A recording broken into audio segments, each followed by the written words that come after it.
What's up, Dub Nation? Doing the crazy thing here.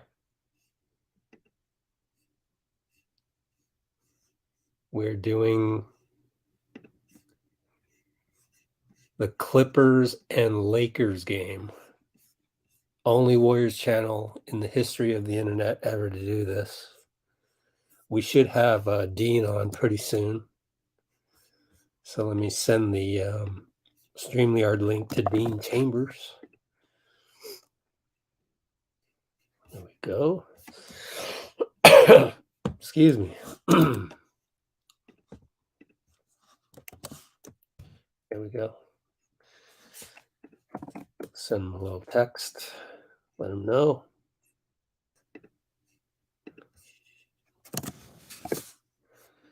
Okay. Go back. Set up ESPN. ESPN.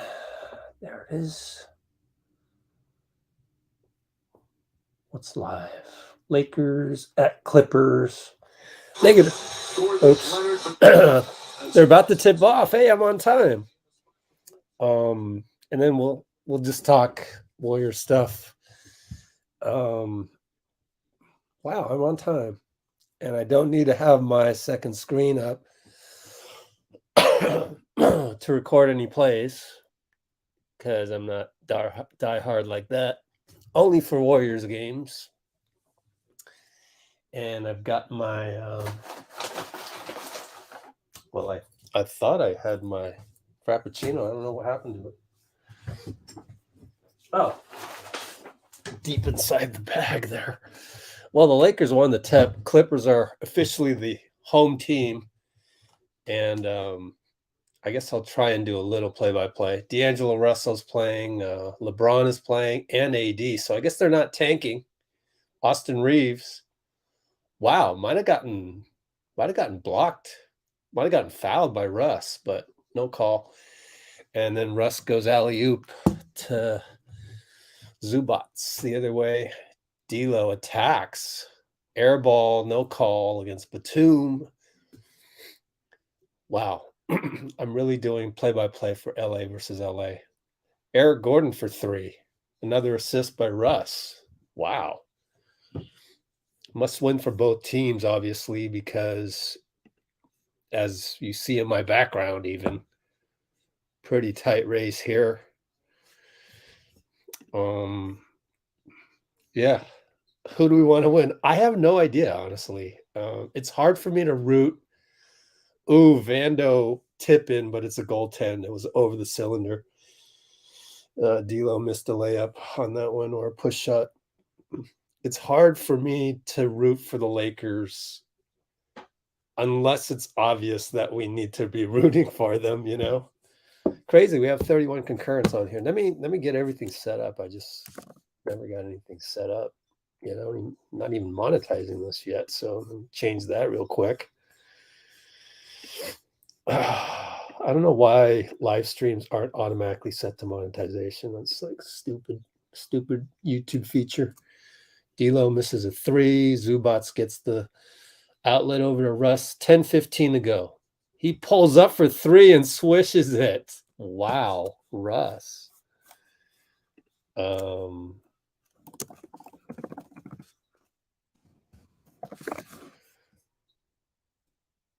So AD no good. Vando fouled by Zubats on the tip in.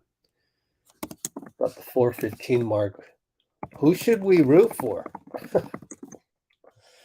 So far we're leaning Clippers. But for me, it's just because I'm kind of anti-Lakers, to be honest with you.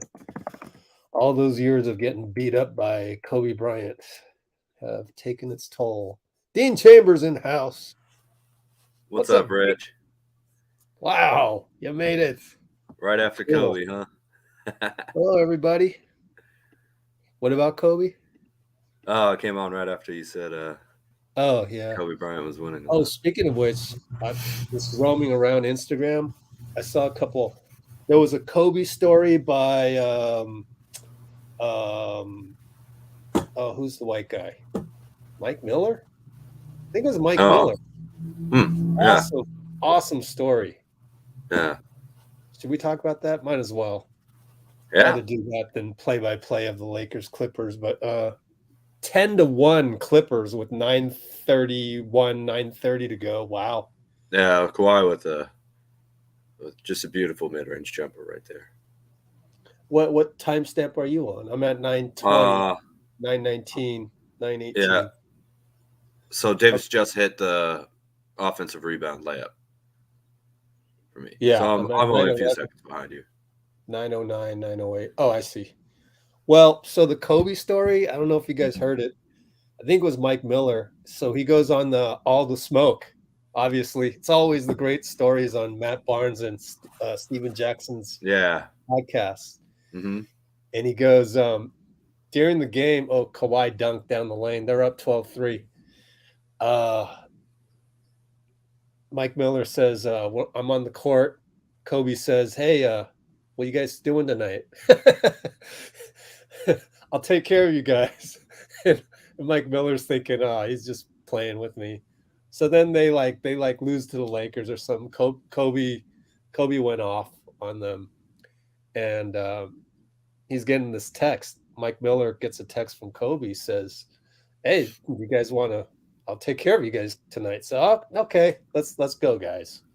So they all go to this club, and they have a real good time and everything. Kobe wasn't there.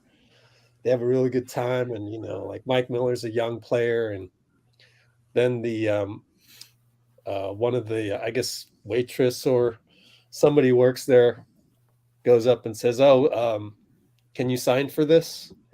And the bill is for $22,000. Yeah. And he's like, oh my gosh. Yeah. And then she follows up and says, oh, sign for Mr. Bryant. So Kobe had already gotten them paid for the whole party. Yeah. $22,000. Awesome story. Yeah. And he wasn't even there, right? Oh my goodness. Yeah. Yeah. Awesome. Yeah. Man, so many good Kobe stories came out. And then there was another one I saw on Instagram. I can't remember it exactly. It'll come to me at some point. Perfect timing to come on for you. That reminds me of one that I heard where I think it was late in his career. He was with a pretty young team, a lot of draft picks and stuff. He said, all right, I'll go out with you guys tonight. We can go out, have some drinks, do it, whatever. Like, I'll go out with you guys tonight, but you gotta come with me and do something that I like to do. So they went out, right, and stayed out to however late they wanted. And Kobe was with them the whole time. And at 5 o'clock in the morning, this is on the road, they hear him knocking on the door. Said, I let you guys sleep in an hour. Get up. It's time to do what I like to do. And they worked out the whole day long or whatever it was, And who was this with? This was with the whole team. Oh, wow. Yeah. He's like, all right, remember, I went out with you guys last night. I did what you guys like to do. Now you got to do what I like to do. And yeah, just they don't make them like that anymore, man. Yeah. Oh, Draymond, but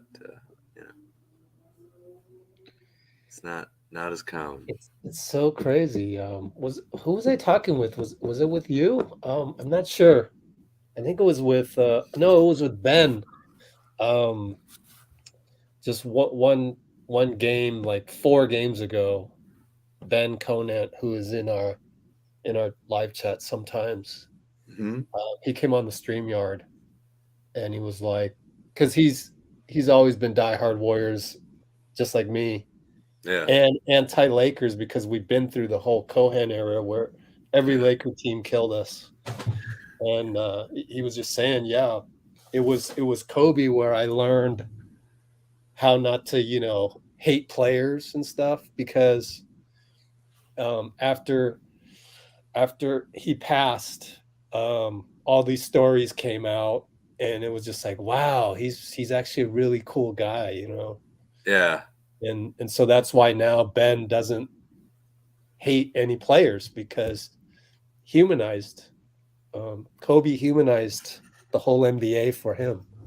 Pretty. Oh, that's, it's Westbrook said another 3 here. Yeah. Crazy. It's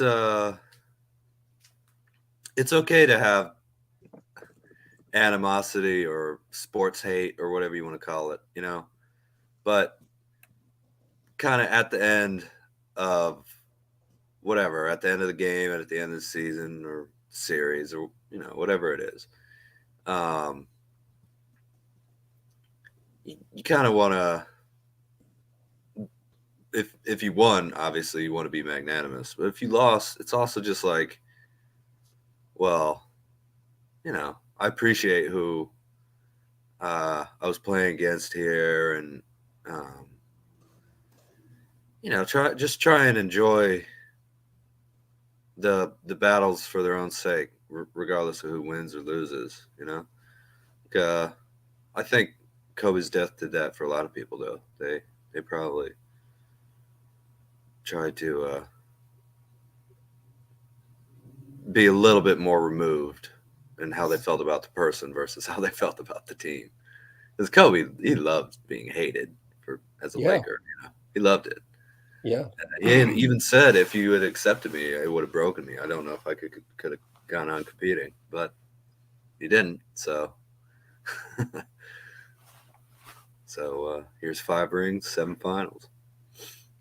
Wow, LeBron just got picked. Before that, Austin Reeves triple. He's a good player. And Batum now triple. Yeah. So Clippers are up 23-11. Another Kobe one. Was I going to say? Oh, they've been having little clips on Instagram all over the place of them. And one of them was him knowing for Team USA in the I think it was Redeem Team 2008. He knew Spain's play, that they were going to run the first play coming out, and he knew it would be like Pau Gasol setting the pick. So he immediately set the tone and just rammed into Pau, just took the foul. Yeah. And everybody was he told the team, he told Team USA, oh, I know what to run in this first play. I'm going to set the tone. I'm going to send him a message. Yeah. He just his own teammate who he just lost in the finals with just ran right through his chest. Yeah. So picked up the foul, but then that woke everybody up. Team USA was like, oh, okay, yeah. We got to bring it. Yeah, it was great. He was great at the psychological game. I mean, especially for someone who didn't really talk. Like, Kobe would talk to you if you talked to him, but he wasn't going out. He's not, Jordan or Bird or one of those guys, going out and like really talking to you in every shot. He chose the nickname Black Mamba in part because it would attack unprovoked. Yeah. The snakes in South Africa. Yeah. Great nickname. It's a self-applied nickname, which never works, but I know, right? He did it his own way every time. So I'm pretty sure everyone here wants the Clippers, because why was it again that we said last time we were rooting for the Clippers? I don't know. Maybe you can tell us. I'm confused. Let's see. There was something.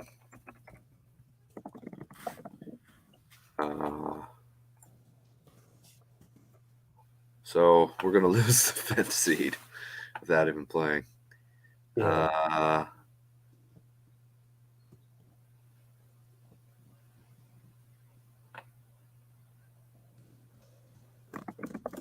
Conference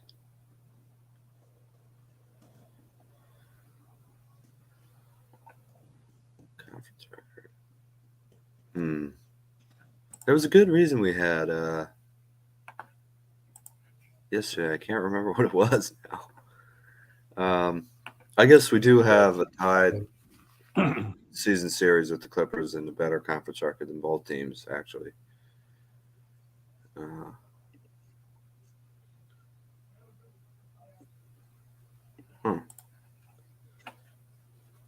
Well, who's in this game? Hey, they got 3 guys that can be lead officials for this one, of course. yeah, Battle of LA, Love LA, LeBron's playing. Yeah.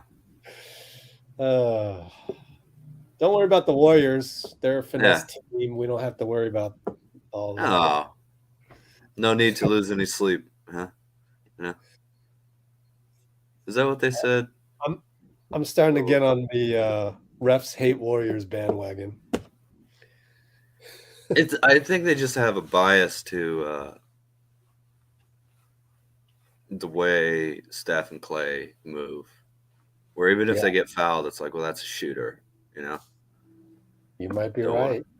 Don't send it to the line or something. We could be overblowing it too, just seeing all the Warriors stuff and not what happens to every other team. Right. But the Steph free throws that's real. It's crazy, isn't it? Yeah. Both of these teams look pretty good, though. Lakers are now only down 5. Steal by, I forget who, but Austin Reeves dunk. Man, Austin Reeves is a starter. He ran faster than everybody while he was dribbling. That's crazy. Oh, Vando with the assist. Yeah. But, man, Vando's playing well. Mm-hmm. Yeah, nice underhanded pass to Reeves there. Still in the playoffs. Well, we have clinched at least a play-in spot. I think that's for real, right? Have we? Can't get worse than 10th because OKC's in 10th. So we're in good shape on that. As far as 6th, yeah, we got 10th. Yeah. Yeah, time to I'm gonna go and tweet this out. Be a crazy person. Here we go. Yeah. So yeah, you're right. OKC can't catch us. Neither can the Mavs or Jazz. There's not enough games left in the season for them to get to 42 wins. Woohoo! Yeah, we did it. Blazin', I don't know.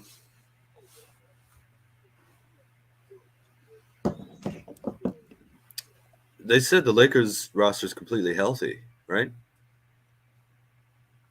I believe so. Yeah, I think everybody's back and available for them. So, I think the Clippers are without Paul George still, right?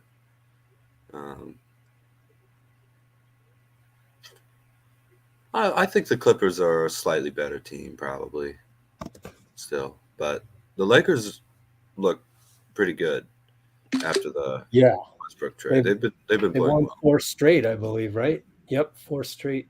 Yeah, going on 5 or trying to. Mm-hmm.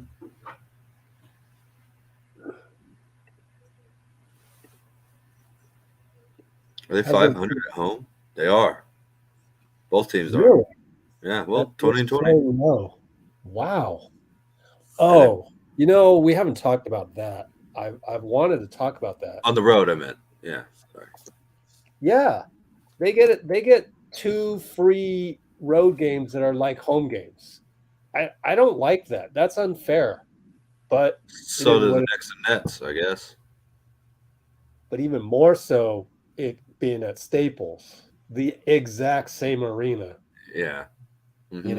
All you do is switch visitor and home lockers. Big deal, Yeah. Your whole routine's the same. It's BS. I think they should have to help the arena crews set up, move the chairs and stuff, just to get the travel. Whoever's the away team has to help set up the arena. Yeah. Yeah. they should have done is move the damn Clippers to Seattle. That would have been fair. But oh well. Oh, if New York has 2 teams, LA has to have 2 teams.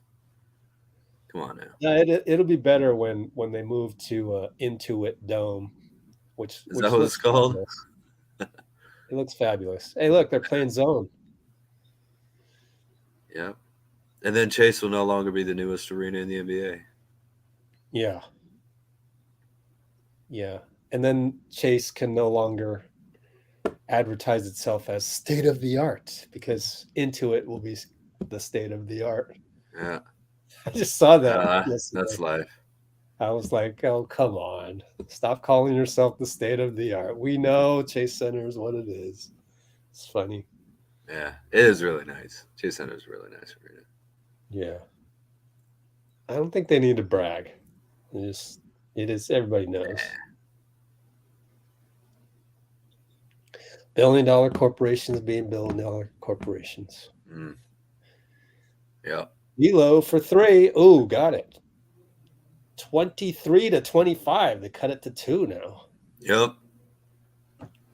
Again, this is a Clippers team, too, that has played very well against the Lakers in the past, but brand new teams after the trade deadline. And no Paul George for those guys. No Paul George. And brief jazz man, Russell Westbrook. Whoa. Going against his goodness. Oh, wait, that was former team. Oh, Troy Brown. Wow, Troy Brown. I'm sorry, he got Lakers taking the lead. His sister there. I guess, do you think we should do a poll about who wants to win in the comments? Yeah, let's do that. Let's see. Yeah, Blasian. Well, the one nice thing about the play-in is that, or trying to get out of the play-in, is that, a single game. It's time to retrieve all those files you thought you lost. This hard. It always does that when I pop out the chat. Funny. Yeah. Rather than, just slipping out of 6 into the 7th seed as it was before, you're facing, I guess, not a single game elimination if you're the 7th seed, because you could win or you could win and have another game. But, very in fact, I was just telling my dad that the 7th seed is the one most impacted by the play-in because there's no benefit to it. You have to play in the play-in, and you can't get any better. The 8th seed can get a 7th seed. 9 or 10 could get into the playoffs. So there's a huge added intensity and drive over these last 2 games to make sure that you're out of there. And obviously, motivation is what this team needs the most out of anything other than health. It's to get up. And, now we have to get 11 wins on the road for the season, not just 10. We have to get 11. We have to win these next 2. So, NBA standings is going to come down to the final play of the final game, probably, or somewhere around there.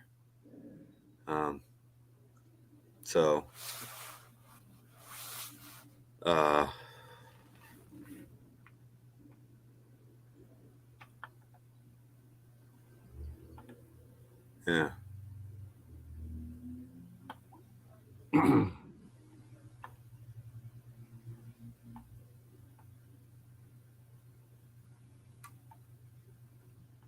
Daniel Kandu saying, you don't want to play the Suns.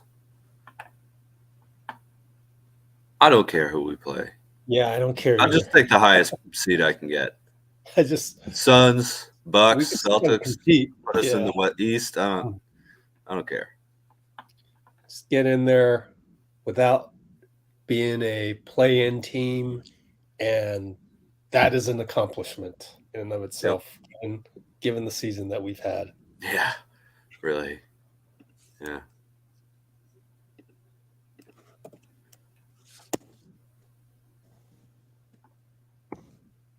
Leonard can score and defend, and he stops the best from being the best, proving that since Spurs. Yeah. Yeah, he's I feel like there's a lot of media noise and attention around LeBron and KD.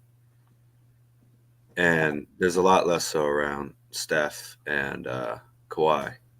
But they have the same number of rings as those two, you know? And obviously, LeBron James has gone to 10 finals, has done all these incredible things, but Kawhi really, really became, at least for Warriors fans, probably the scariest player in the league, I think, there for a couple of years, He's incredible, and I'm glad to see him back to playing like this after his I think it was a partial ACL tear, which he already had knee issues. So before that, so to see him be able to get back to this, where again he really is kind of like the Terminator. That's a great nickname.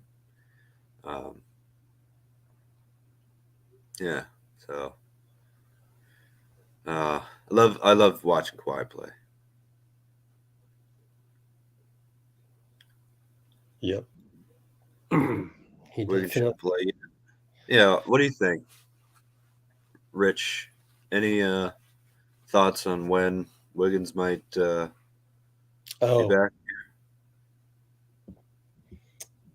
Would you just wait till the play-in, if we're in it, or playoffs? Give him a little bit longer, or do you think he needs to get out there? Thanks for keeping the comments fresh, Dean. Blazin, can you send me the link? Send me the IG link if you could, or tell me where to go to look for that Instagram post if you could.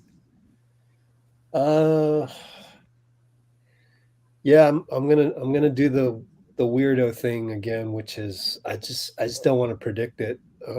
Just hope for the best, and whatever it is whatever it is, and I'll just be happy with it, whatever it may be. But the playoffs won't start until what, April 15th? Is it? Yeah, the play-in starts, I think, on the 12th. Okay, or something. So like I can feel safe that we're gonna get them for April 15th, assuming we get that far. Knock on wood. I don't want to assume that we're gonna get a top 6 seed yet. April 11th to the 14th is the play-in. Sorry. Yeah, so I'm just gonna hope, just like when Wiggins was out, just kind of go, okay, well, whatever's happening is whatever's happening, and I'll just the only thing is, don't you think, like, if he can come off the bench and get a little run to get back to feeling normal, it would also help us win those games and stay out of the play-in?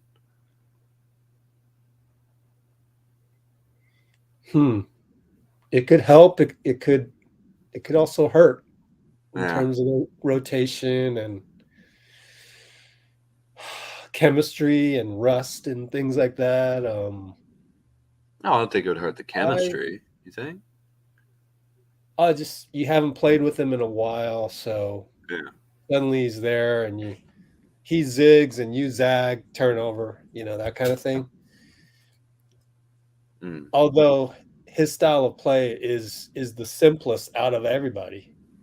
Yeah. So, he doesn't even dribble that much generally, other than but it could be, and then the complication of, okay, do we put him in the rotation as if, then you got, maybe there's not a minutes restriction, but ease him into the conditioning type thing. So that might throw a wrench in things. I think you just do what is best for the team as of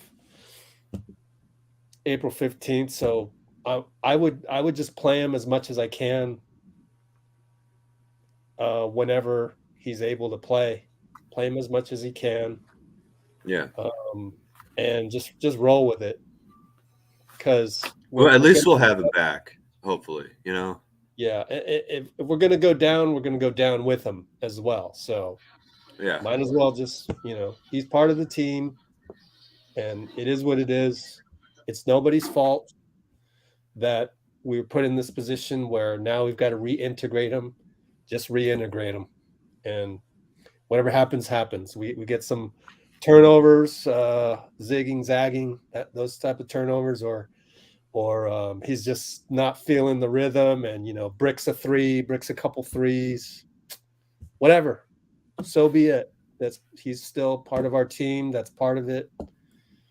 He's had those rust periods before. Last time we came back. Oh, that's the first time he'd ever really missed that amount of time, though, in his career. Yeah. Remember when he came back in mid-January, had a couple rusty games. So that's okay. We accept it. Yeah. I mean, it's better having him back than not, you know? So. Yeah.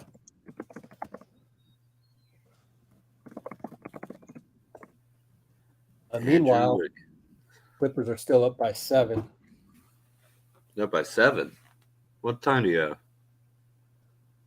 Yeah, 10:36, 10:35. Okay. Yeah, no, I just saw them hit a 3 here. Right now. Oh, okay.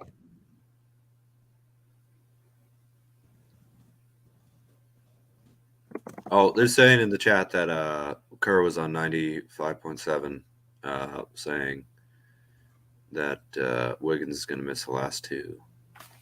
Okay, good to know.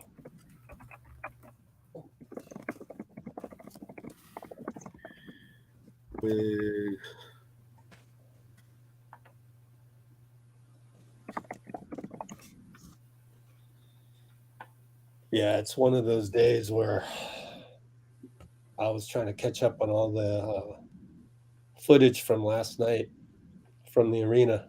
A lot of good footage. So kind of tuned out from Twitter. So normally I would have known that stuff. But we have 2 days off, so glad you guys brought it up. Yeah, just found an ESPN article right here about it. Oh, good. Just to check the information. Yeah. Oh, wow. LeBron, another turnover. That's twice that he's had dribbling turnovers. And Terrence Mann gets a dunk out of it the other way. Clippers go up 50-36, 14-point lead. Yep. Lakers timeout. LeBron's looking a little rusty. Yeah. And also just I don't know. There's some games where you can tell he's 38 years old, you know? Yeah. I gotta run into these Giants again. Oh man. Oh, okay, cool. So I'm just gonna Blasian sent me the thing. Yeah, I'll just assume it was 95.7. Kerr was on 95. Okay, talked about Wiggs and up. Okay. Oh, James, there's I don't know. I don't like hating on him, you know. Could be his foot, which I guess is also age related. Don't know. What was I gonna do? Oh yeah, I still haven't tweeted out our link here. Let's see. Let's Go Warriors YT channel.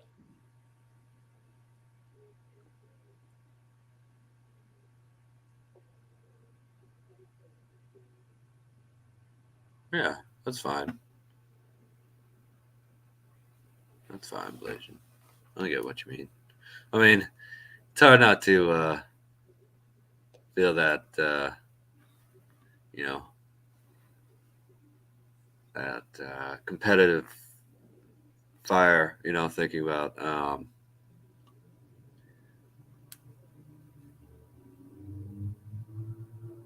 those Cavs teams, the great battles the Warriors had with them. But when you said, I love that Father Time has reared its ugly head, it's just like, I don't say that about Steph. I don't really say that about anybody else, because I think you kind of give what you get, and you get what you get what you give. I mean, Karma. Yeah, I guess maybe. Although I don't think it's based on actions quite as much. Like, I don't think it's reciprocal. It's just kind of a.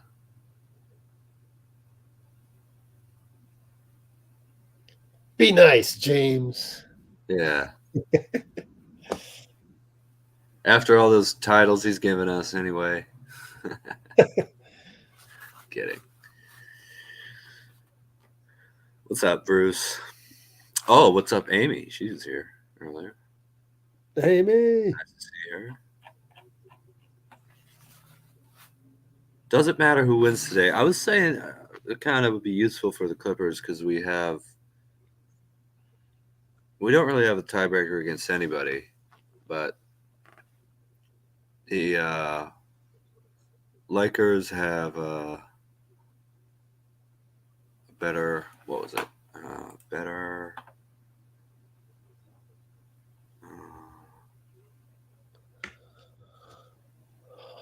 Oh, the Lakers have a 3-1 lead over us, but I'm not sure it really matters much,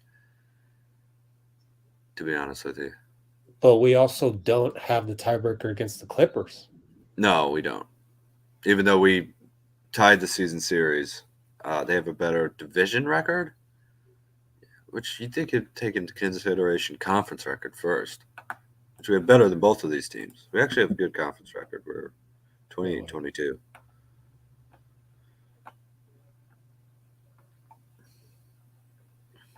Oh, I can understand why it's conference. It's not. It's division. I mean division, yeah, because you're yeah. even smaller group. But it mean that if the Warriors were in the Northwest, then the division record of each of two teams that didn't play in the same division would matter. You get what I mean? No. Yeah, we're going to be the 6th seed after this game, for sure. I do not get what you mean. If we were two different divisions and yet the record was still tied, our division records that didn't even include those two teams that were competing would play a role in where you're seated.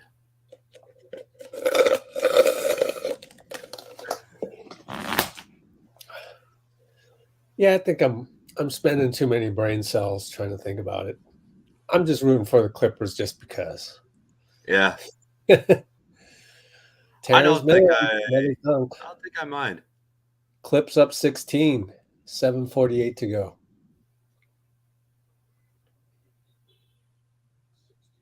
Clippers do look like a pretty good team, though, man. Just, well, they went with a very kind of specific philosophy, which is just give us as many capable 6'6" to 6'8" wings as we can get, and we'll find a point guard and a center, maybe two. Robert Covington barely plays, and I know it's very serviceable. Yeah, maybe be a Warriors pickup. I have always liked the way they've constructed it. Quite honestly, I admit it. Just because I like wings as well, and I was kind of rooting for the Clippers in the bubble. I thought they were. Reggie Jackson was awesome, and even though he's not on the team anymore, I like their their grit. And PG has had pretty good playoffs, although they haven't played together all that much. That was their one healthy run too. Yeah, you know? yeah. We haven't. So after in 21, obviously they have. I feel like somebody was not there. I can't remember. Man, the bubble seems so long ago, but it was. Well, really I'm just talking about Kawhi and PG actually. Right. Being healthy together. Leonard missed the last season and got hurt when they went when they beat the Jazz. I can look it up. Was it against the Jazz? Yeah. Kawhi tore his ACL against the Jazz. Oh.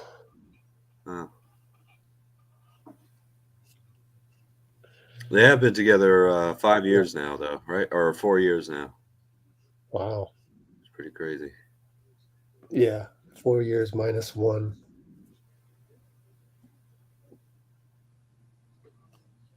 -1? Oh, because he was out a whole year. Oh, yeah. Right.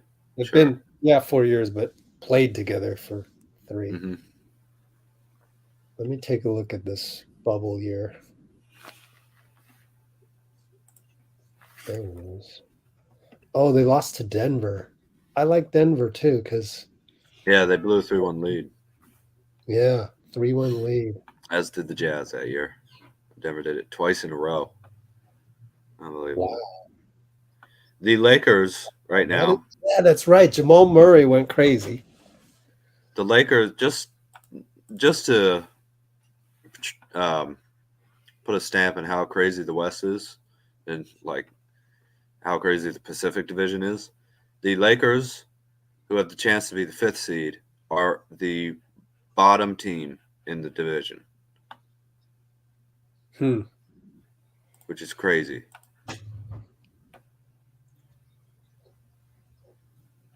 Oh, look at that. JaMychal Green was a Clipper during that run. Yeah, right. 11 points, 6 rebounds in that. Then he became a Nugget who lost to the Warriors and he became a Warrior. So, yeah. I guess he respects his opponents, you know? Yeah. I don't know what you're talking about specifically, Blasian, but yeah, I mean, you have to be. But JaMychal, that could be a curse. Oh no.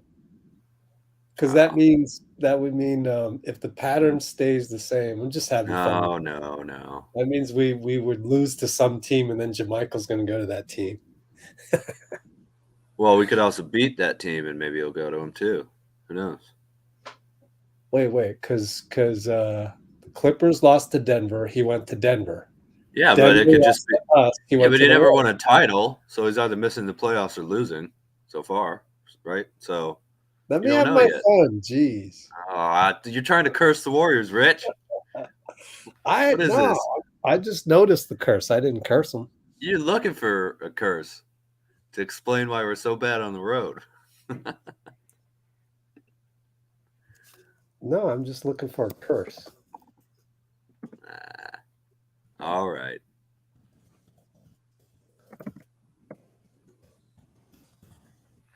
Cynthia Sellers.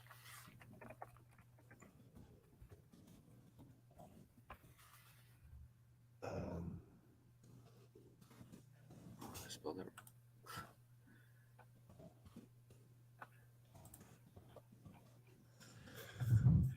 Anyways, take a look. Okay.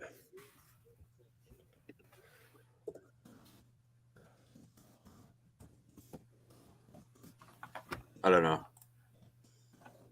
I'm sorry, Blasian. I can't find what you're looking for or what you're talking about. Sorry. Yeah, I think they can make the finals probably. I hope they don't, but they are a very talented team. All right, we gotta. The one thing though is that they don't really have. All right, they don't really have a pure kind of playmaker for when when you really need to control the tempo and make sure the right guys are eating, and some guys are what would you say?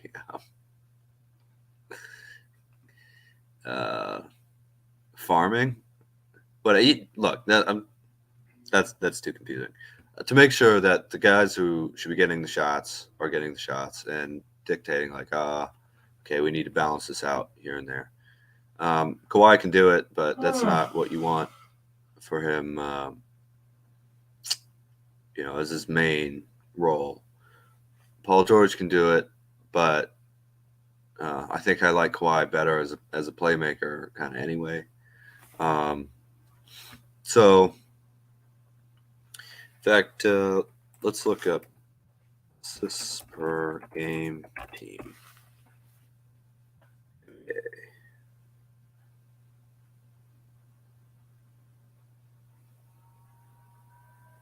They are 24th in the league for let me make sure I got that right.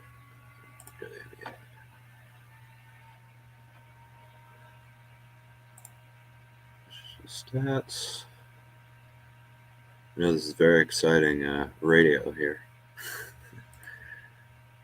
The Warriors are number 1. The Clippers are 24th this year in assists per game, while being 18th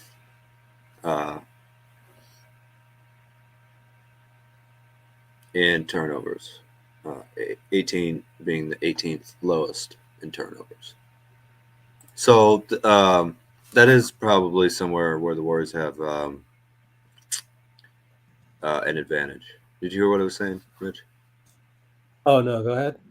I was just saying the one weakness I see in the Clippers roster construction is playmaking, where I think Kawhi is probably the best playmaker on the team, and Russ obviously can help with that in certain situations. Paul George probably should be the primary playmaker for them, but I don't think he's as good as Kawhi. And you don't want to have Kawhi in that situation. And to see if I was correct about that, I looked up assists and turnovers per game. They are 24th in the league in assists, and they have the 18th highest turnovers, however you want to say that.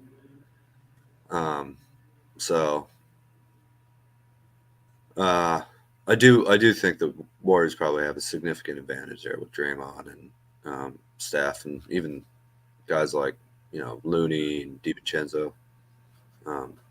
We are the number 1 team in the league in terms of assists. No, we are 29th in turnovers. Better only than the Houston Rockets. That's first in assists and 29th in turnovers. Well, it's hilarious. Number 1 in threes, number 1 in missed shots. But also, that's the one thing that Steve talked about in his interview with Bob Myers is the confidence of guys like Steph, Klay, and Draymond. It's just so almost supernatural. Those are my words, not his, but he's just praising the confidence so much that the drawback is that they're wild. That's what Steve said. Yeah. So that's what I can thread the needle. Nope. Yeah. The confidence is just so high, though. I thought that was so interesting.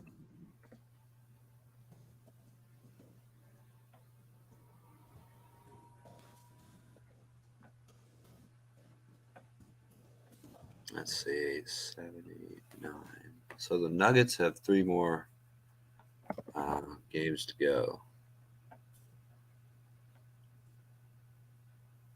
Also, Steve talked about along those lines in that context that playing with Michael Jordan was, yeah, he did kind of, rule by fear, if you will.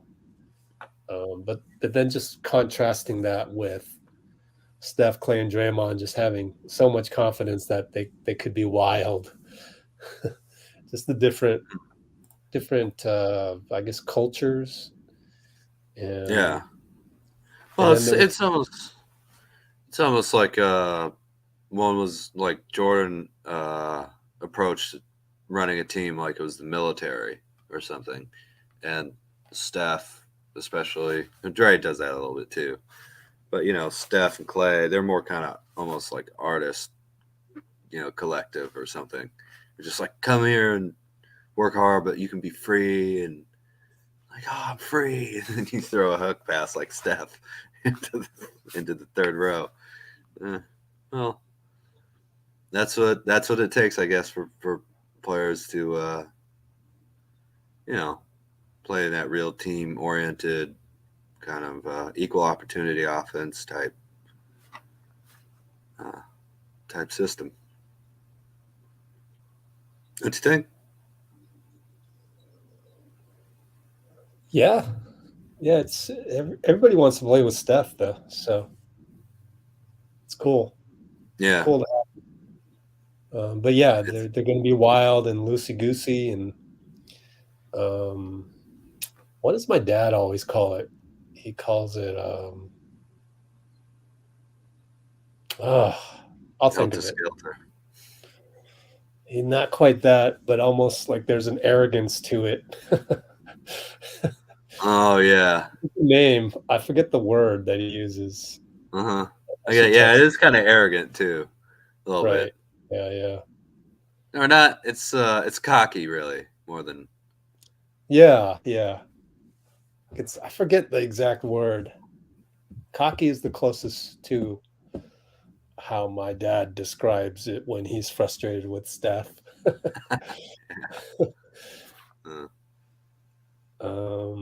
Yeah, so different cultures, and that's why when people say fire Steve, it's like you don't understand like the whole like once you walk in the building to Chase Center and you go downstairs and you watch him practice, it's just the whole vibe of it, and you're gonna fire that.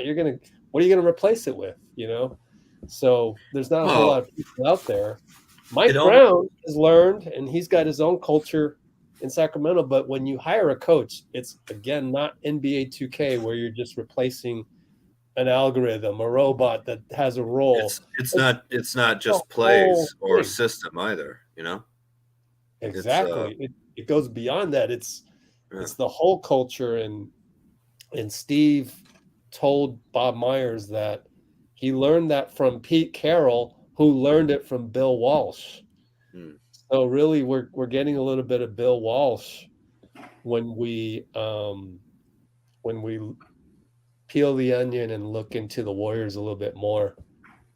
The whole culture of it, this thing with and it behind the scenes, he and Bob have they use the word bickered. They've bickered with each other. They've had disagreements, but we don't see any of that because the end product of it is the culture of collaboration for Steve. And as we now know with Andrew Wiggins, caring and having that togetherness. Well, honestly, kind of the biggest thing that the head coach does is manage the assistant. It's very much like a president or a prime minister or something, managing all the advisors, around them into one coherent game plan and having to make the decision. Yes, we'll try this. No, we won't try that. JaMychal, we're going to have to change the rotation based on the game here or not. And also, the biggest thing is ego management. Having to manage, and that can sound like a negative thing, but like, why can't they just play together as a team? But, people have different visions, and everybody in the NBA is confident of their abilities and probably of the rightness of their views and everything. And the coach, for everything Rich is talking about, the atmosphere, the vibe, the kind of philosophy, whatever you want to call it, of the team. Kawhi hit a nice late jumper. 19. And it's going to be 71-52 probably. Yep. Wow. But yeah, ego management, man. That's a huge, huge thing for that Kerr does better than probably any coach I can think of in the league, right? Maybe Spoelstra. That he seems to deal with some fiery tempers down there. But Kerr was doing it with the pressure of making the finals every year, KD and 73-9, and getting in front of the media with all this stuff that's gone on. There are things that Kerr's done, especially this year, which have been pretty complex, confusing, but I can't imagine the only way I can see this team having another coach is if he decides to retire and Draymond steps in. Other than that, it's gotta be Kerr till the end, I think.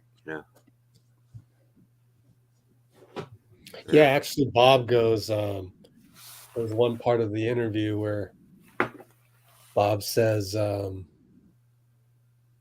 something to the effect of, "Oh, what do you think it'll be like 20 years from now?"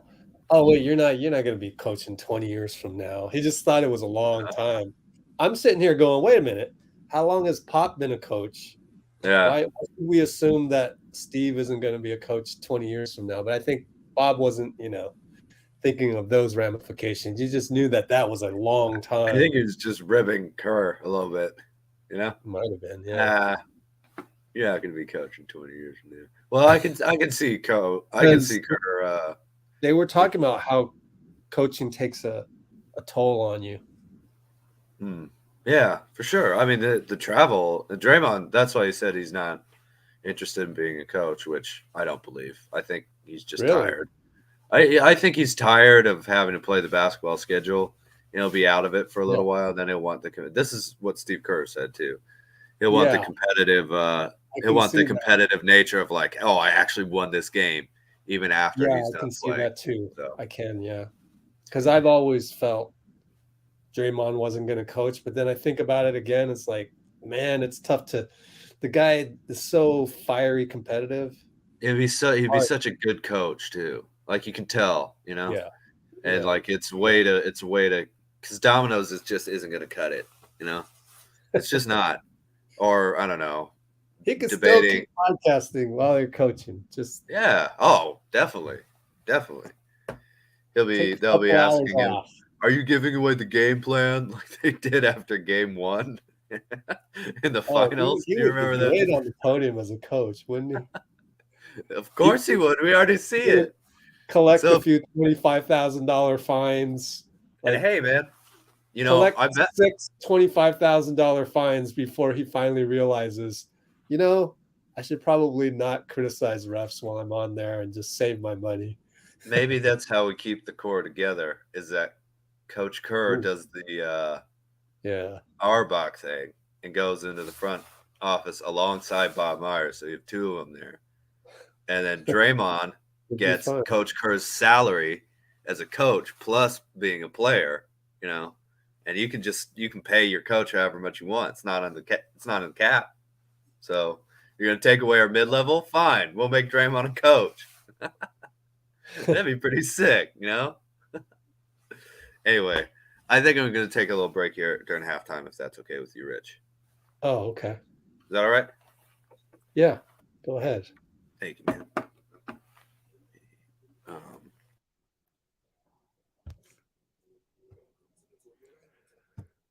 Man, he left me. Now we can talk about Dean. Just kidding. Okay, Kyrie and Luka torch the Kings. I know, right? Right here is the box score for Dallas.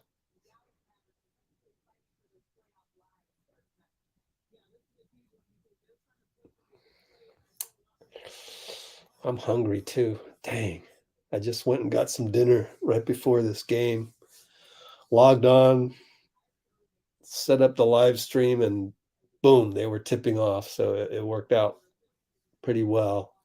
But then Dean wants to take a break right now at halftime. So that part isn't working out for me because I'm trying to get some rest these 2 games in between. Remember, when I'm having a regular Warriors live stream, I'm doing a play-by-play. I'm pretty much Tim Roy the whole time. Fits.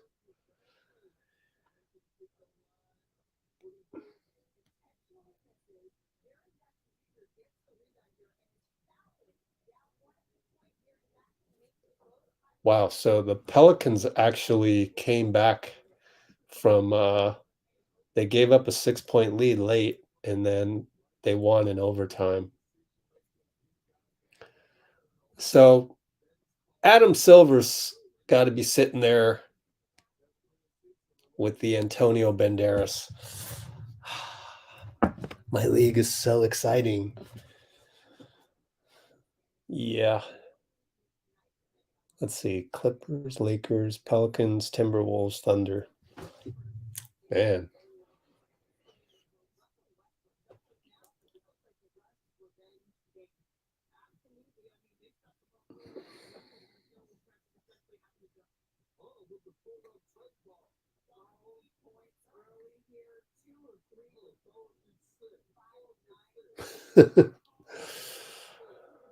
Russell Westbrook.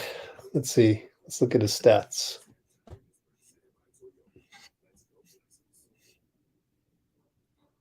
Five for 9, 12 points, 2 rebounds, 4 assists. Well, you see how these teams are a little bit different than we are. It's funny. Well, all the teams are different than we are, other than Utah and San Antonio. They run some kind of motion, but they don't have the gravity that our team does. Really interesting. Remember yesterday, Dean was talking about how, remember in the standings, Portland was first at one point and Utah was first at one point. Man, crazy. All right. What's the game plan against the Kings? Well, why don't we take a look at their lineup? Where's Dallas? There it is. So we are at the 103 mark. Taking a look at the GSW-SAC game. Oh boy.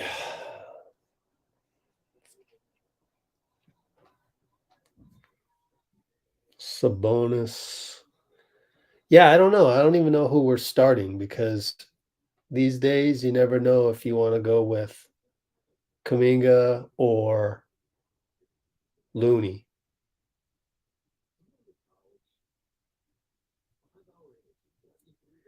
You go with Looney, Looney can cover Sabonis. And then it's Draymond against Harrison Barnes.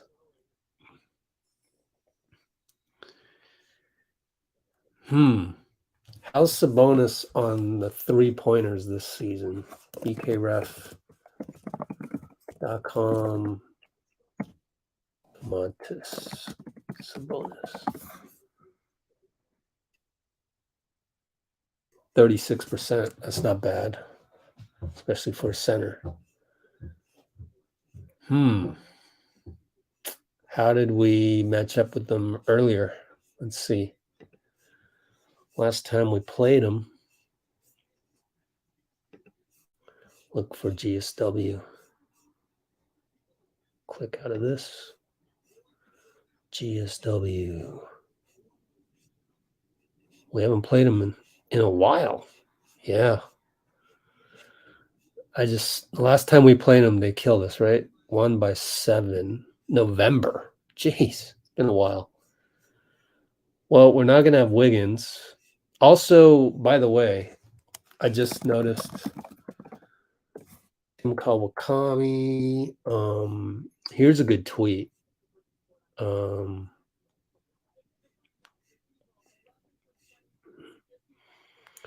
Let's see. Flip Memphis.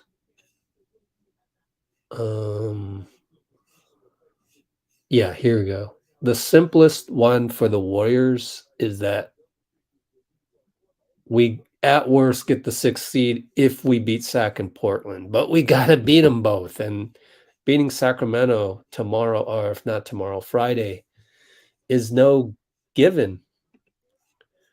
They are pretty darn good. All right. So this one we had Wiggins. He ended up scoring 26. We're not going to have Wiggins Friday. So,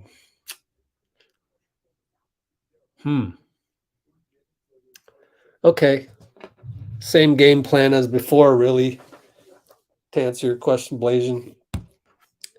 Limit turnovers, because we damn well better not have 18 turnovers. So the game plan is focus, not easy. Limit turnovers and point of attack defense. Same old, same old. But we have GP2 now, so this is pretty much irrelevant, this game. Can't really help us looking at that game, analyzing it too much. It can help us seeing how Sacramento runs, but that was in November, so I think, today's tape against the Mavs is a lot more relevant than November 13th against the Warriors. So let's see what they got here. Malik Monk, he's been playing well. Great season for him. Kind of contract does he have with Sacramento? Let's look.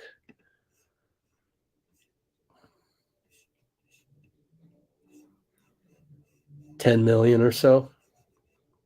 Okay.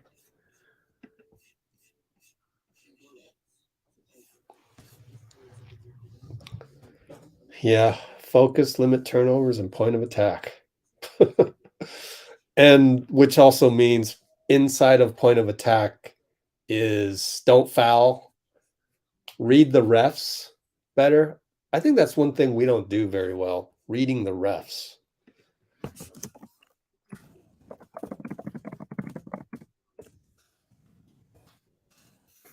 Focus means veterans need to set the example. So when I say focus, I actually mean the veterans. Steph, Klay, and Draymond have to come into the game with intention and purpose. But then again, we have GP2, so that feels good to have a guy like that. I don't know who we start. Hire an analytics guy to figure that one out for us. Because it's either Kuminga on De'Aaron. If Kuminga starts, does he guard De'Aaron right out the box? Steph has to cover Huerter. Also, let's assume we get Klay back. In fact, I think I need to talk to my insider and see if we can get any more info on that. Probably not.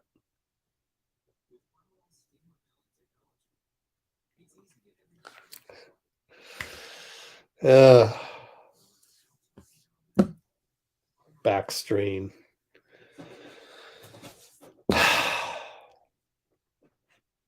I don't know, man.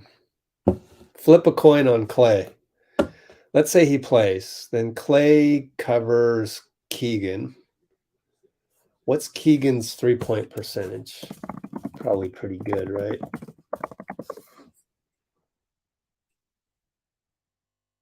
.42? Jeez.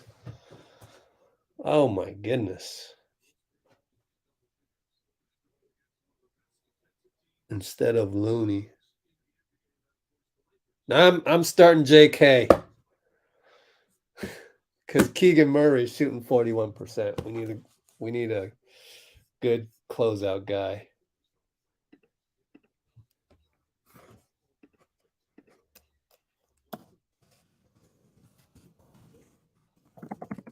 Start JK because Keegan and Sabonis can both hit threes at a high rate.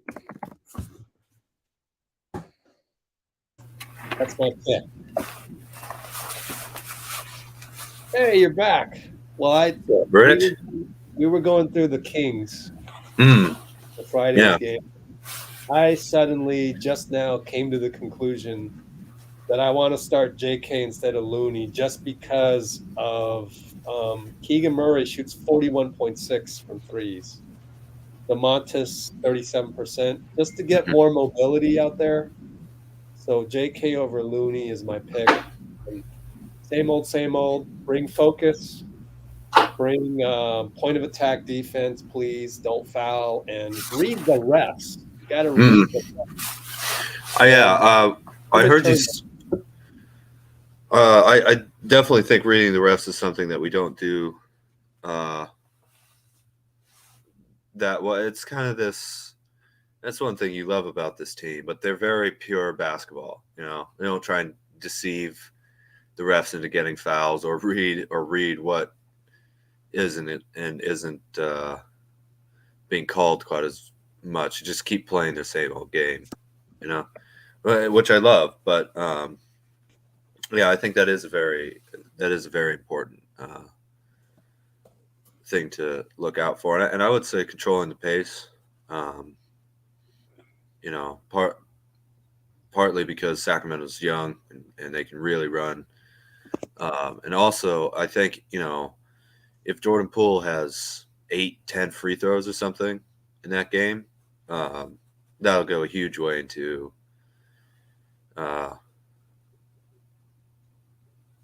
stemming their advantage, I guess. You said Kuminga starts, so what's the rest of the starting lineup, you think? That's just my pick. What would you go with? Let's assume Klay is playing. So then Yeah. Steph on Herter, Klay on Keegan, JK on Fox. I don't know. Wait. Then we got Donte. We're starting Donte because he has good defense. Well, something with that.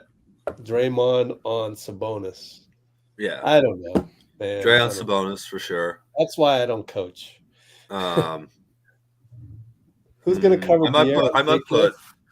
Well, no. Donte on De'Aaron to start out. There you go. That's what it is. Interesting. JK on Barnes. Keegan on Klay on Keegan. Draymond on Sabonis. And yeah, Steph I put JK on Keegan and Klay on Barnes, personally. Okay, sure. Yeah, just the athleticism youth combo, I think. Right. Yeah. You're right. I want to see Poole on Fox. Again, I think there's a little bit of De'Aaron Fox and Jordan Poole's game, just the quickness and right. craftiness around the rim. So Poole, Peyton, I might start over Donte, honestly. I would too. I'm just assuming that Dante's going to start because Steve loves him. But you bring Jordan and Donte in as the replacements. You know, I'm okay with Donte starting and then GP being with Poole, just in the balance of the offense defense, because it's almost like, I don't know, I haven't had enough reps. It's almost like Donte has more offense than GP2. That's one of the reasons, though, against the Kings team that I think you need a little bit more playmaking off the you don't need a ton of playmaking for Steph, Klay, and Dray. So Peyton fits in there with Kuminga, right? You don't need him. You don't need him having to score or pass the ball too much, because I'm cool with that. If it's Poole, Peyton, and Looney as Moody, maybe, as our main guys off the bench, it's just only Poole creating for the rest of the team. F1 speed, yeah. I would actually like to see GP2 start. Why not? Yeah, put him on Fox, man. I don't know. What's the reason for sticking with Donte the way Steve is stuck with Donte, even when GP is now available? Probably, I would say part of it's just cohesion. The bench is playing well, and so you keep the starting lineup that you had with Wiggins out. It's Steph, Donte, Klay, Draymond, and Loon lots of times, right?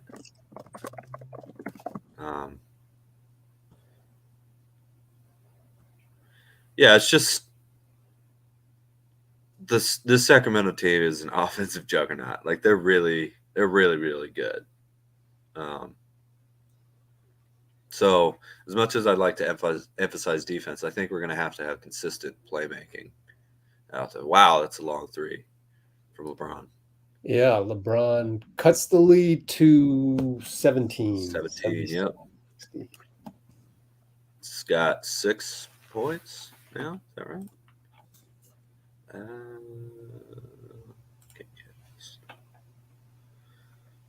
Steph, Poole, Colt. I'm worried about JP's defense if he starts. That's the thing that I worry about.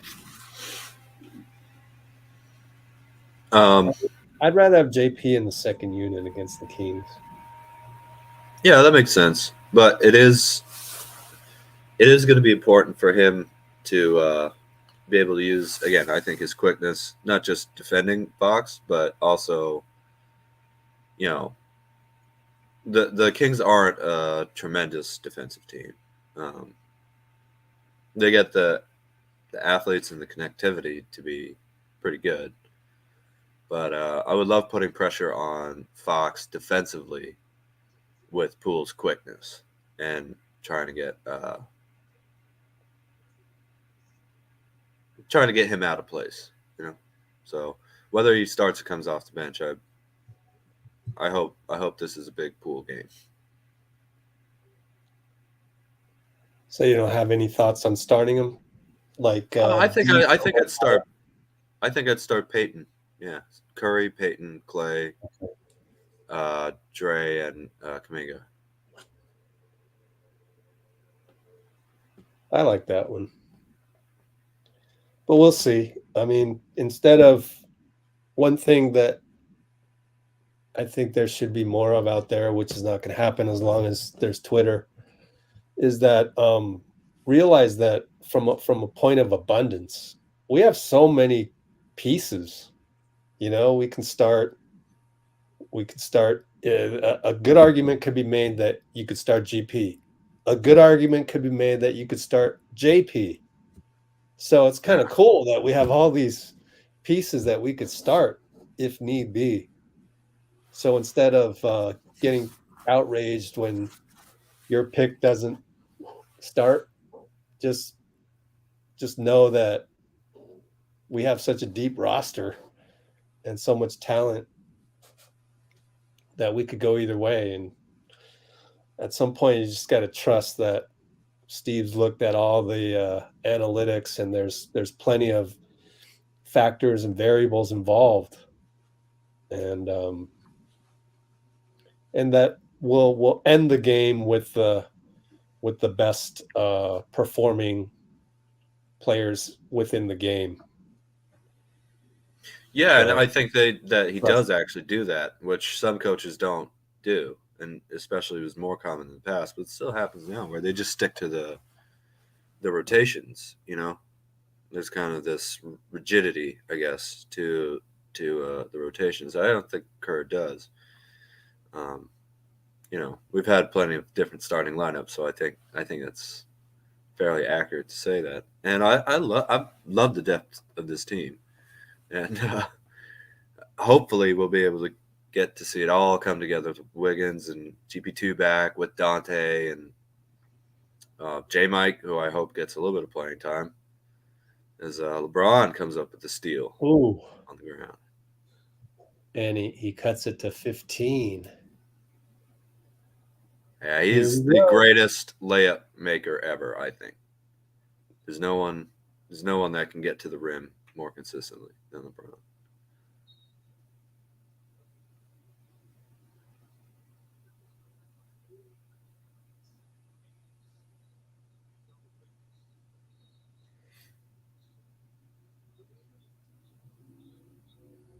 Yeah, I honestly think Looney is incredible. Like, I don't think that's just from a Warriors standpoint. I watch a lot of other teams. You said top 10 center in the league. Yep. Yeah, definitely. You can't name 10 other players at center better than Looney. So Anthony, actually, we have talked about Looney. Just FYI, for the record, Dean has come on here, said he's a top 10 center. But I get what you mean. In general, I'm not sure if he's ever even made an all-defensive team, which seems pretty crazy. But yeah, it's hard to make those, though, because there's only 2 of them, so there's only 10 in the whole true. league. Yeah.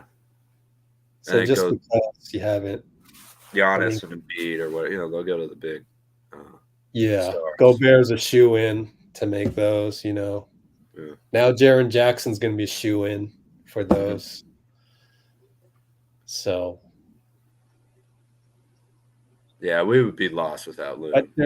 These last couple of years would have been pretty bad with just a normal center and not Kevon Looney.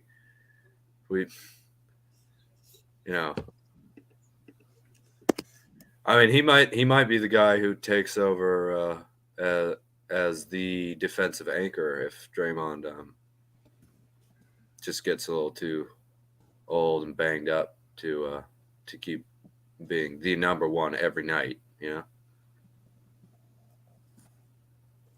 course, no one's taken his role as heart and soul of the team, but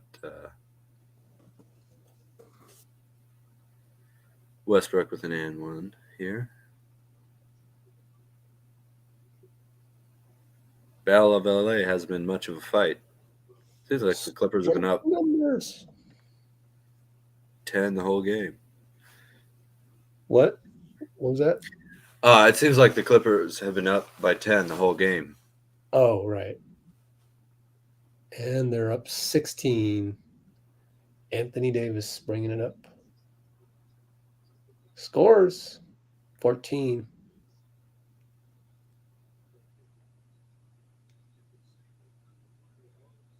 So, as I have extra time right now, why don't we go look up the exact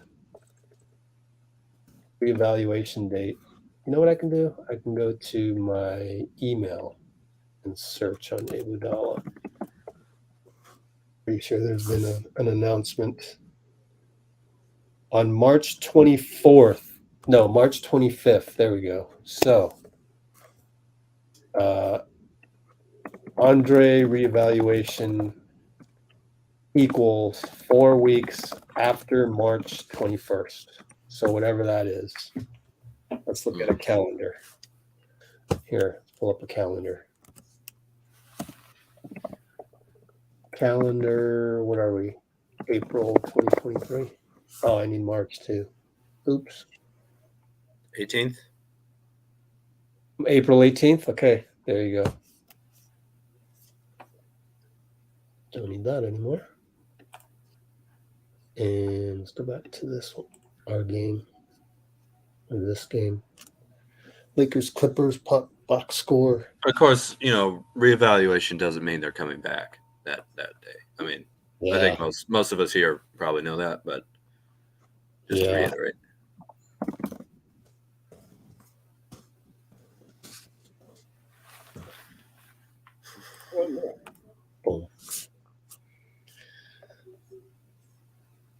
2 days without the Warriors, man.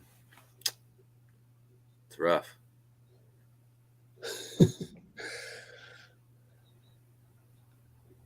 Yep. Big game. Yeah. You know, we Quite- haven't had quite- this pivotal of a game since game 4 of the finals, right? No, I don't think so. I mean, This is super it's important. hard. It's hard to rank even this game with Game 4 of the NBA Finals, but yeah, probably maybe that Miami game that we played in terms of regular season games at the end of last year that sparked that 5-game winning streak near the end to get us up to 53 wins. But this is against a team that is our pretty high likelihood being our first round opponent. And it's in Sacramento, which is what game 1 will be. So this is kind of a statement game for our first round potentially. I mean, the Warriors come in and lose this big time, and that's not just going to affect the standings, but even if we do get the 6th seed, the Kings are going to have huge confidence because they know that we need this game. If the Warriors come in and win it, especially if they win it big, that's kind of like the whole league is set on notice. Like, well, they're starting to click together, and Wiggs is going to be back, and you get that that kind of like, hey, you have to look out for the Warriors. They're starting to put it together, and it's all determined in a couple hours on Friday night. But the great thing is absolutely nothing that will happen from now and then or after that is going to rattle this core group of guys. That's one of the best things that the Warriors. It's a huge competitive advantage. Not only are they just not like that, but they've also proven enough, where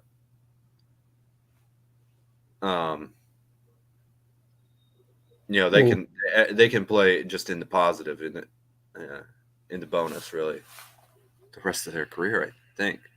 So it's big, and also we've been there before. We've been in big games. Yeah. The bigger, the better. Yeah, really. Yeah. Oh, AD jumper cuts the Clippers lead to 8 with 5:55 to go.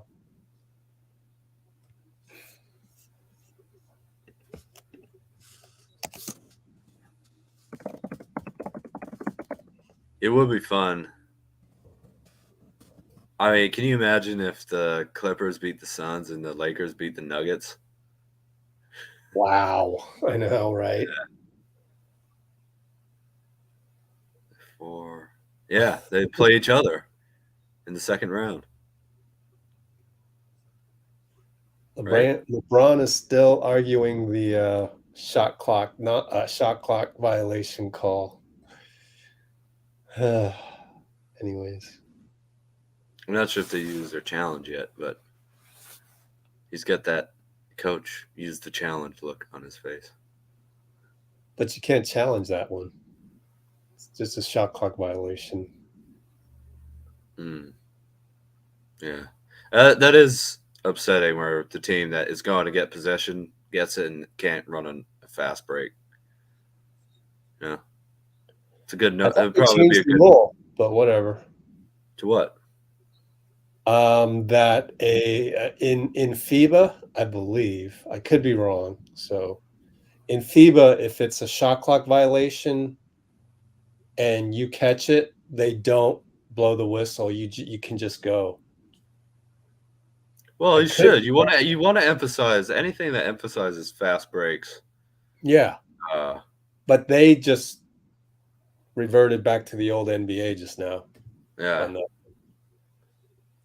That Well, and that's the a split second. foul. There hasn't been a take foul. We talked about this 2 nights ago before you were on the broadcast. 2 nights ago. No, last night. I'm sorry. Last night. Yeah, we haven't seen a take foul for like since 2022. Yeah, since like December or January or whatever. Take foul's a new thing. Oh wait, no, it's not. Never mind. It's not a thing anymore. We're not doing take fouls. I think the NBA probably just cut it out of its diet, which is good, but because the penalty's too high. But also the refs just aren't. Yeah, I don't like it. Just make it a delay of game. That's what it is, anyways. I think your delay of game idea is great. I mean, you can use it for absolutely anything, really. Guys are arguing too much, Back in the day, my best refs, I told them just use the delay of game instead of dishing out technicals left and right, And 2 delays of game, anyways, attack, Yeah. So it's already like you're almost at attack. I don't know. Look out. Me, it's so obvious, but whatever. Yeah. So no more take fouls. So we can do take fouls in the playoffs, I think. Oh, we better not. Well, the way this team likes to foul. Yeah. Anyways, yeah. Just weird anomalies with the refs this season. And notice how last night's game, the first 3 quarters, they were calling some ticky-tack fouls and stuff. And then the 4th quarter, they kind of let us play. And I just, when will we get that? Just understand that and use it to your advantage. Yeah, I do think there's something about, NBA players talk about setting the tone early with physicality. Like, if you're going to are you going to keep calling this over and over and over again? Or are you going to let us get away with some physicality by the end of the game? And generally, the refs get desensitized to it. And that's probably why they keep doing that. Although the fouling, especially at the beginning of the season, was excessive even for the Warriors standards. So they have tightened up on that. Also, just the vibe is totally different. This team loves playing together now, and there's something missing for whatever reason that people can debate and have debated and will debate for years. It's going to be a close game, man. It's a 7-point game. 4 minutes to go.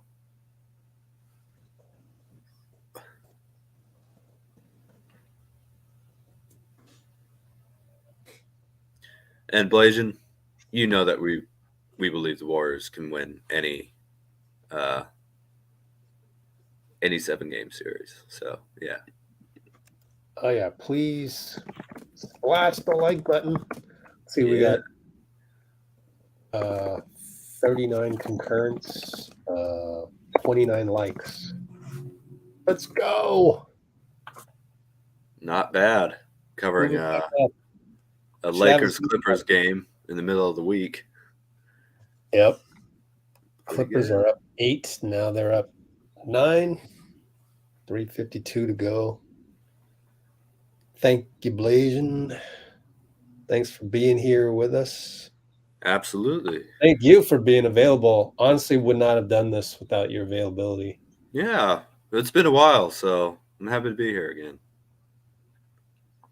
Always a good time.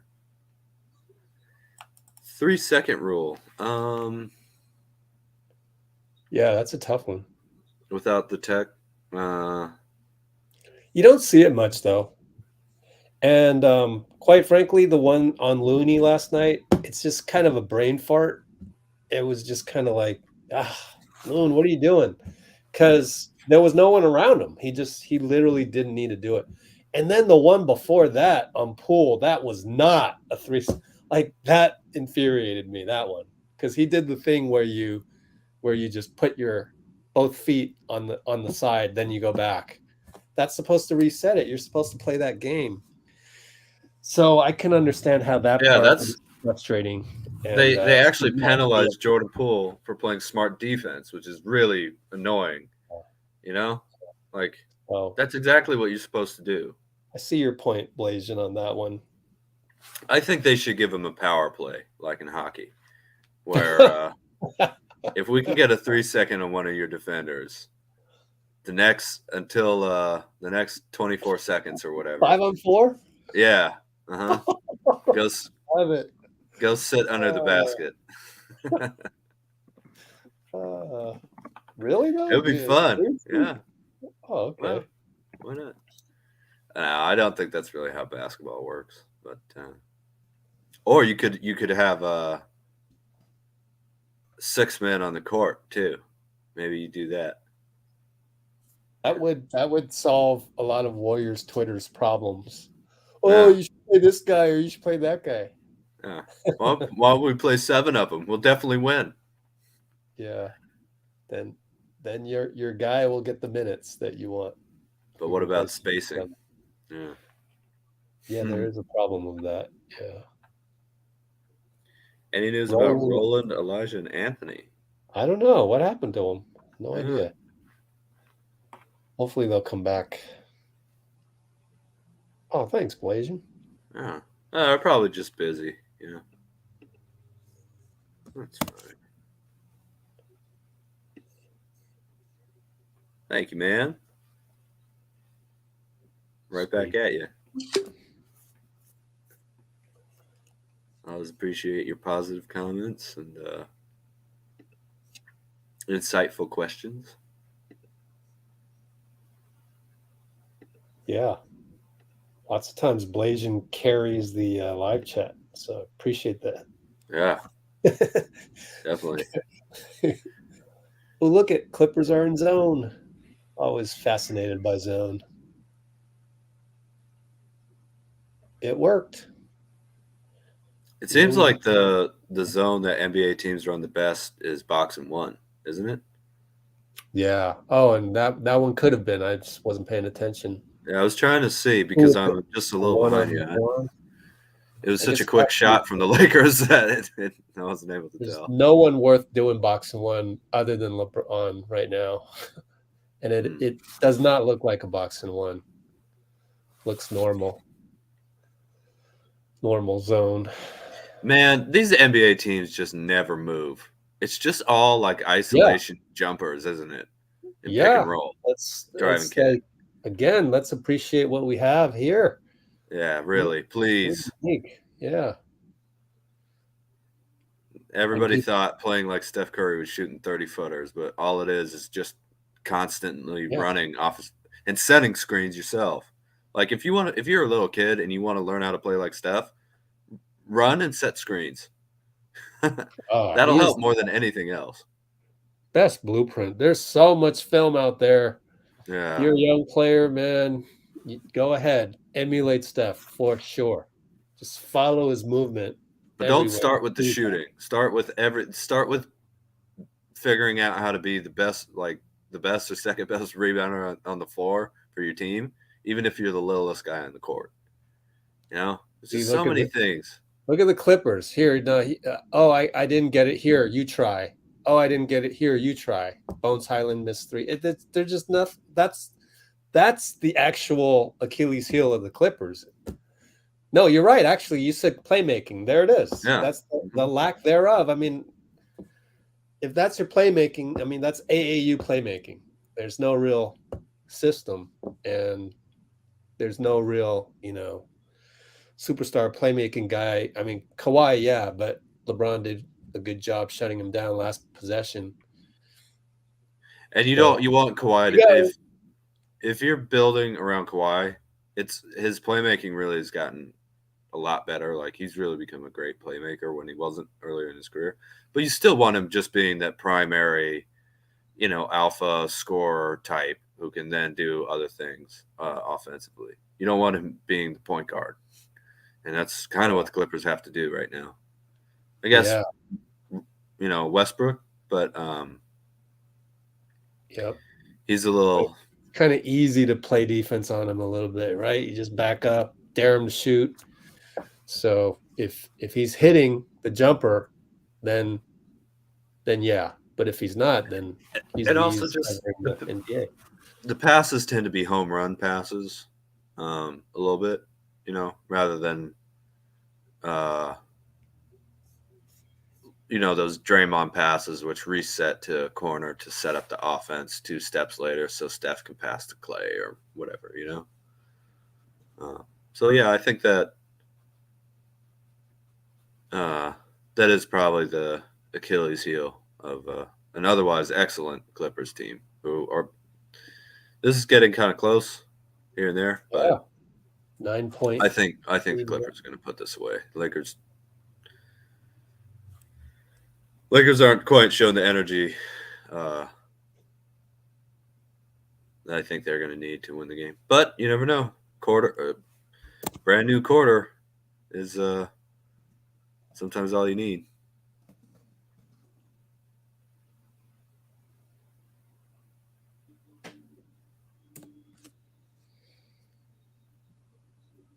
Still, I love watching the Warriors offense. I notice it so much when I see other teams that don't run it. It's like,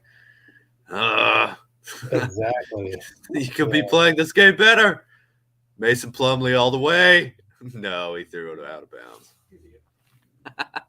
Just an idiot.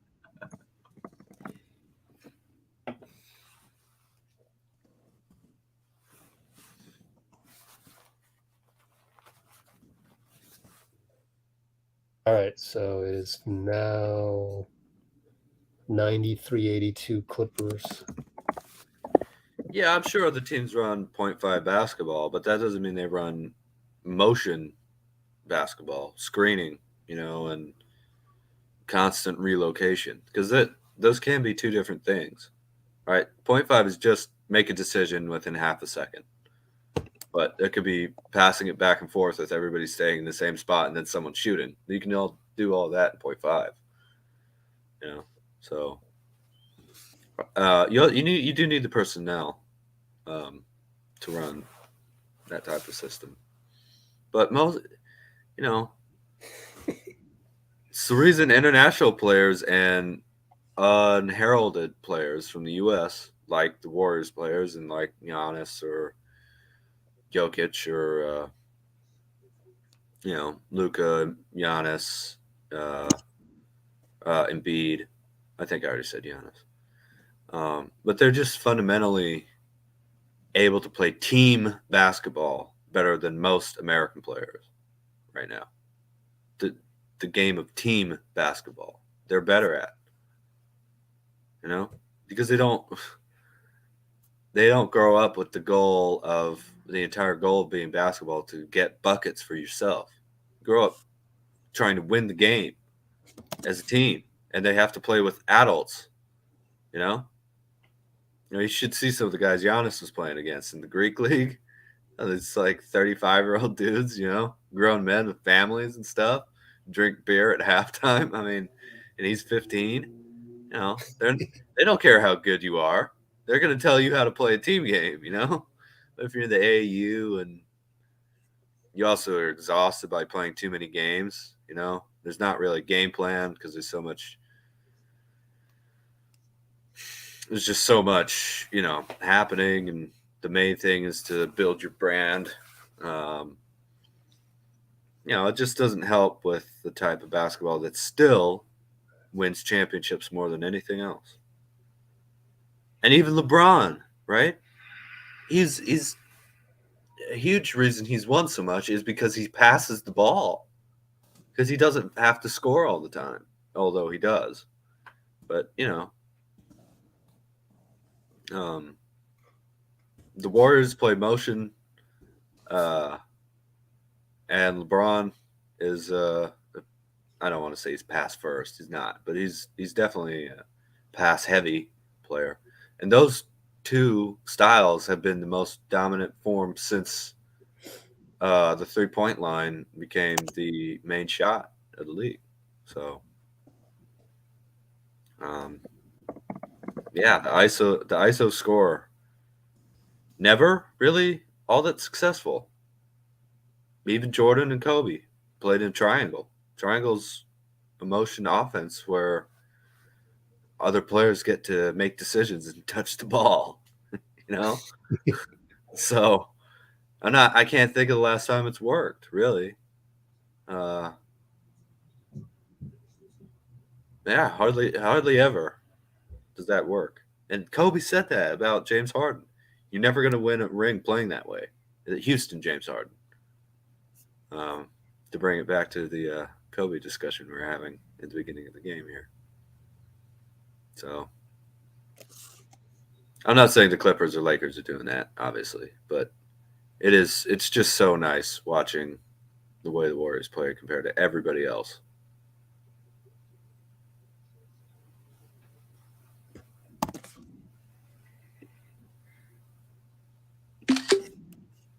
Top 4 rebounders and last few regular season MVPs, are all international. Mm-hmm.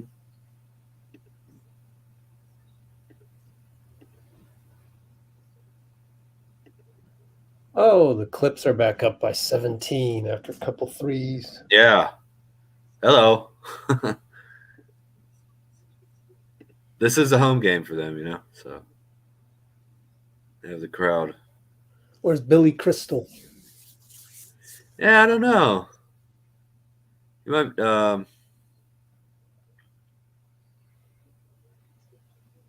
sometimes the guys get old. They stop showing up to games as much. I haven't seen Jack Nicholson for a while. True.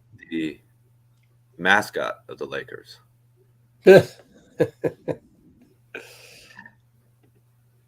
Strange how some teams don't have mascots, right? Like the Warriors don't have a mascot anymore.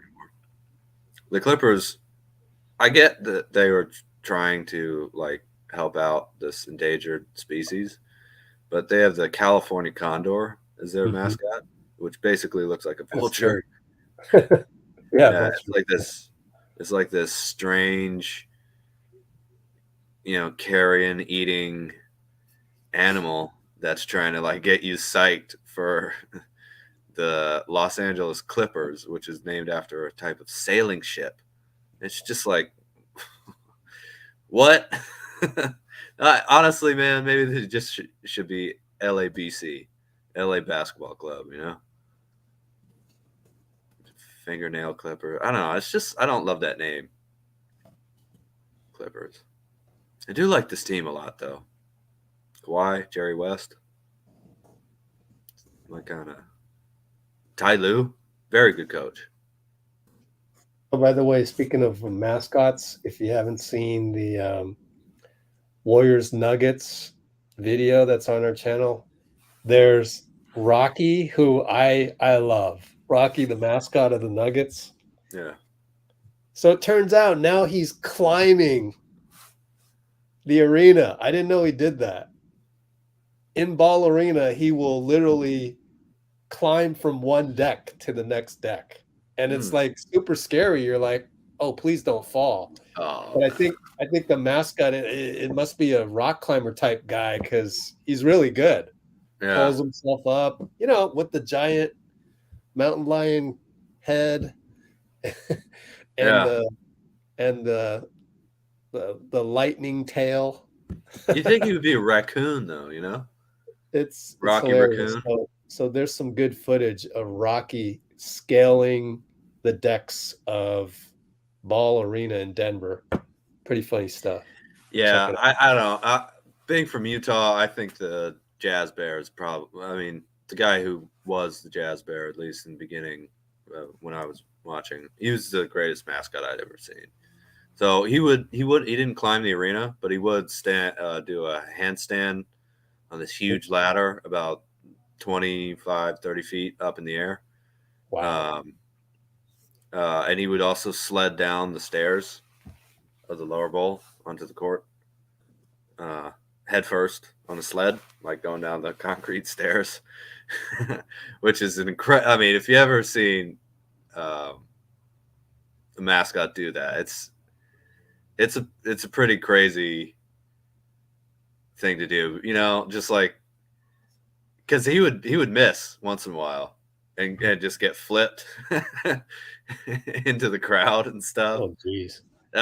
He would constantly trick.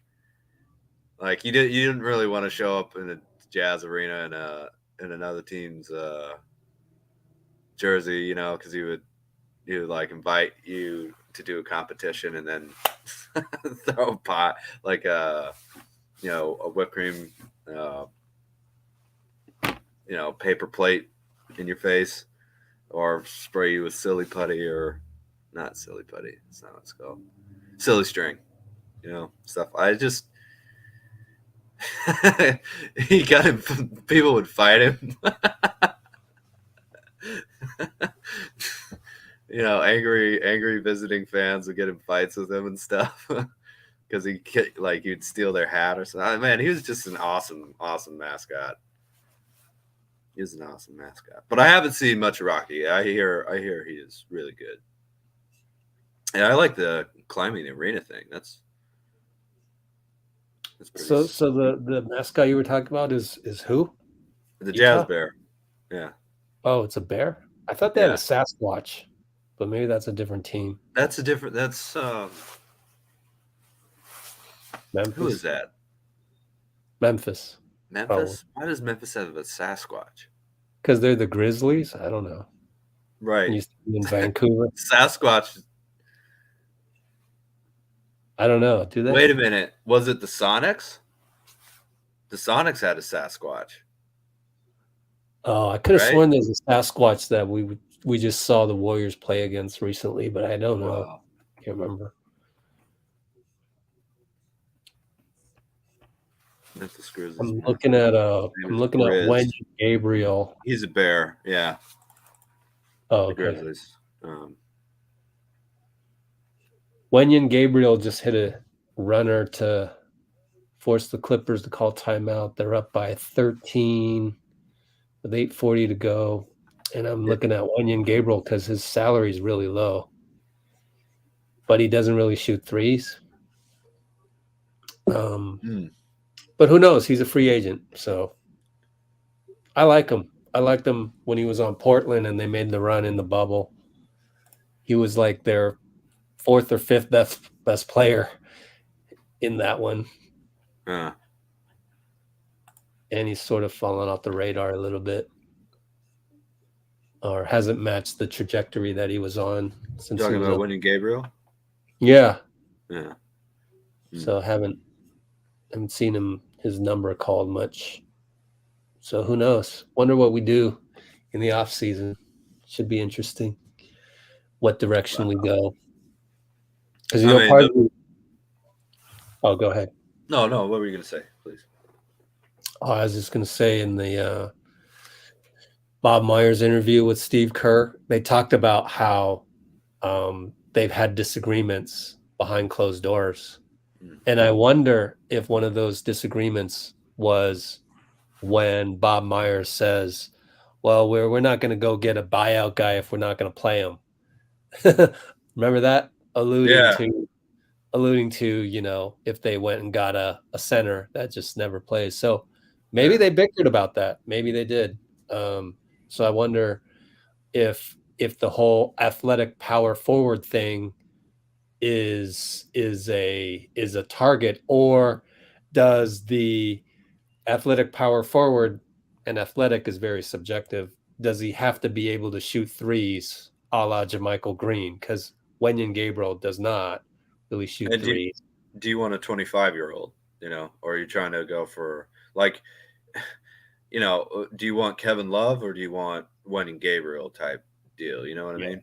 Yeah. Like how much does veteran experience and that type of honestly, I think probably the biggest thing for any Warriors big is able to pass the ball pretty well.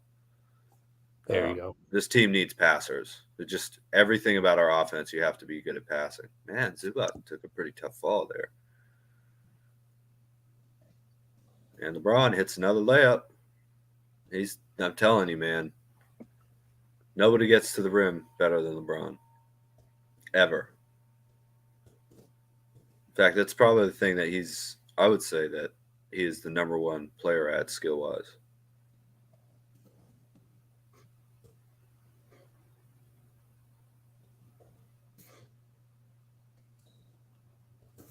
What about defense and rim protection? Well, yeah, but I mean, we could always be looking for like a B elite type player, and defensive rim protection wasn't really what he did. You know, he was a stretch five. It was a good passer. Yeah, he could get some rebounds, I guess. So, but it would always be helpful, man. It would be helpful. Yeah, Lightning, the OG Warriors mascot. Yeah, he's Thunder. Thunder. Yeah, sorry, Thunder. Yeah. Oh, Blazing called him Lightning. Yeah. Back to rim protection real quick. Mm-hmm. I think part of the problem is that when you're a good rim protector, you then get priced out, because who are the good rim protectors? I think of Nick Claxton. I think of Rob Williams. And these guys, they just cost too much unless you're going to draft a guy like that. And then if you're going to draft a guy like that, just like you said, you got to teach him how to pass in our system, and it's not the easiest. So I think it comes down to Rob Williams. How much does he make? It's all around 10, 12 million, and we just can't do that. What a alley-oop. Yeah. That's nice. Sorry, what was the very last thing you said? Oh, so if you wanted a rim protector that is in the eyes of people who are clamoring for rim protectors, mm-hmm. I bet you they're thinking of Nick Claxton. They're thinking of Rob Williams. I'm sorry, but we can't do it in our salary cap. We can't do that. Well, Loon is that guy. Loon's that kind of yeah, but we can't add. We can't just add a Nick Claxton and a guy like Nick Claxton drafting a guy like that.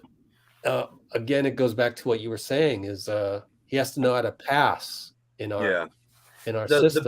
The best thing I think, just thinking about it, that you could get is probably a guy that I like coming out of the draft in 2020, Isaiah Stewart, that just really tough, you know, kind of dirty work type big, who you can then develop more and more defensive skills that you can get near the end of the first round. That's probably how you'd find someone like that. And, you know, it's hard to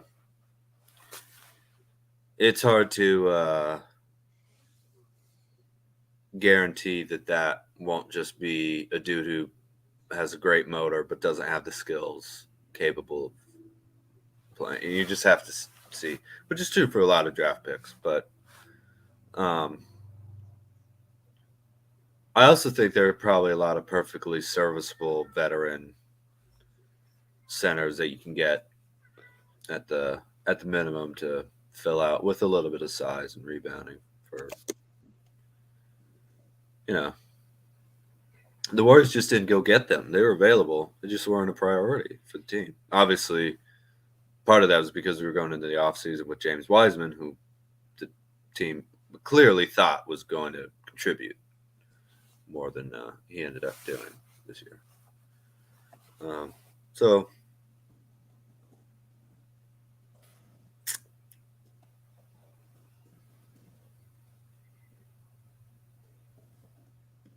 yeah, young Andrew Bogut. Well, that's a defensive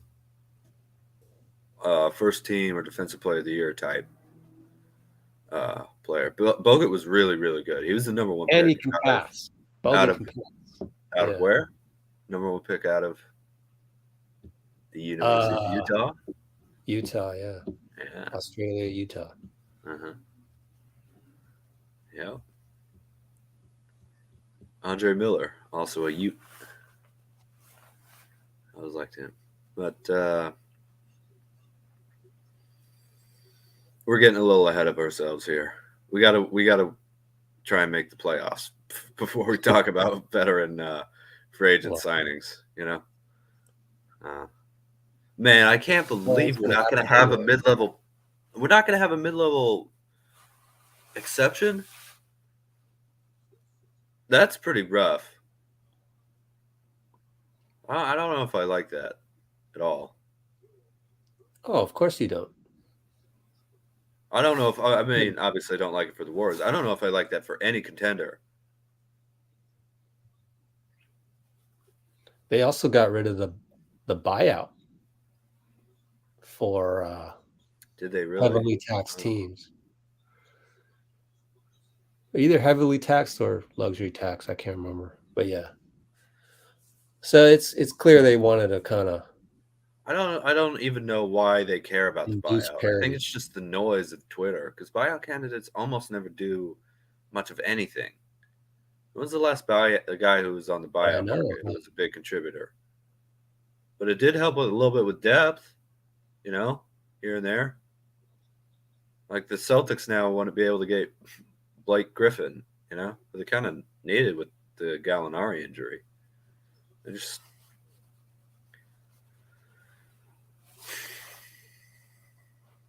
well, anything to get a stake in ownership, huh?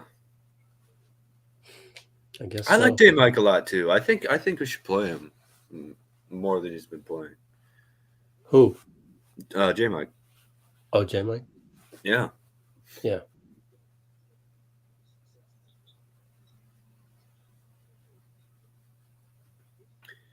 Well, thankfully we have all these guys bird rights basically, except DiVincenzo, who man, it'd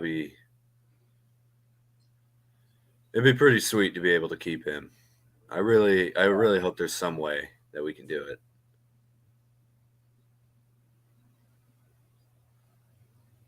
Yeah, that'll be the most interesting thing. Well, Draymond and Donte. Mm-hmm. Draymond's got to stay though. I'm feeling more and more confident of that. So I just don't ever want to hear him do like, well, I just played this game, for whatever team. It's not on the Warriors. Like, man, I'm glad you're feeling confident, Rich, because I don't, man. We'll see. I don't want to go through a season without Steph, Klay, and Dray playing together. Not yet. It's just I need more, man. Need more. Yeah. I got a fever. And there's only one cure for that fever. It's more Draymond.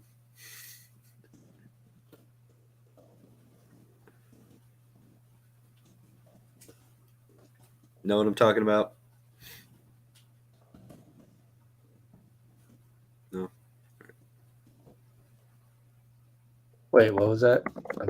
I'm replying to Blasian. What were you saying?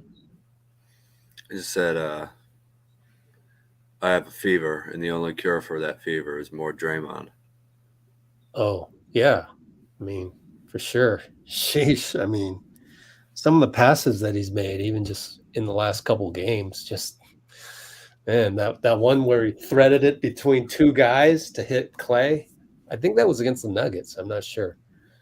And then the no-look, Bogut-ish passes to the corner for Steph.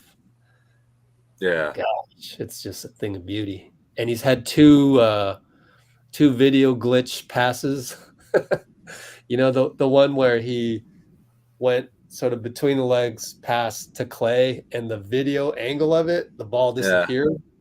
Uh-huh. Not only did he have that one, but then there was the one where it looked like, and sort of it was just coincidence that it was him, where somebody tossed Jonathan Kuminga his missing shoe from the baseline, and it looked like Draymond from the angle. It looked like he passed the shoe to JK while making another pass. That was hilarious. But like, Draymond has two glitch video clips. How does that even happen? It's unbelievable. Oh, he's just a genius, man. He's a genius, offensively and defensively.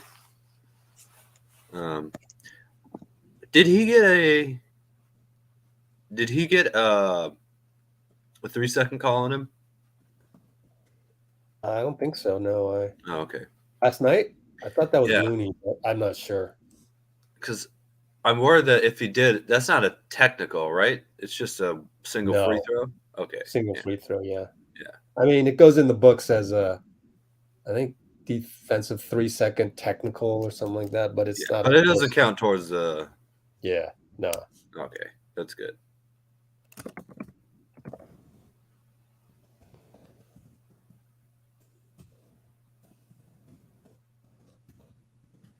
Donte here? Yeah. Well, there is one thing that Otto did have kind of a big contract before he came to the Dubs. It was significant. It was 20-something million a year, if memory serves me here.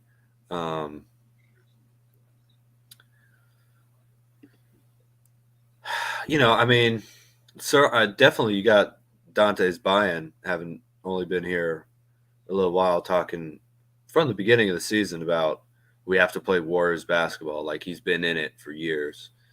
Now that's a good sign. You always wonder if a player would be willing to, try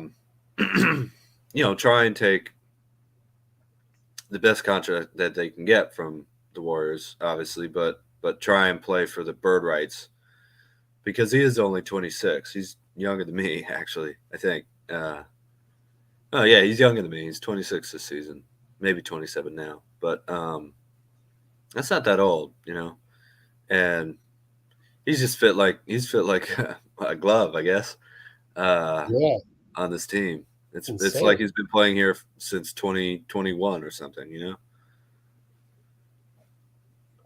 Zubac's dunk put back puts him up 15 with 2:30 to go.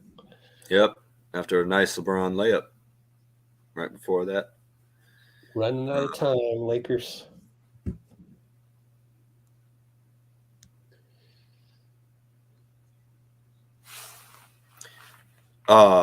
If we get Clippers Suns in the first round, I think that could be pretty fun. Yeah. That's a really good matchup.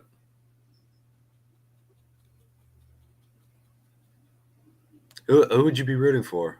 Do you care? Don't really care.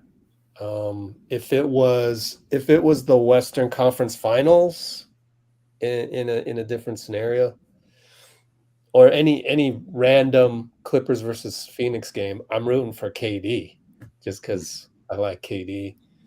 Yeah.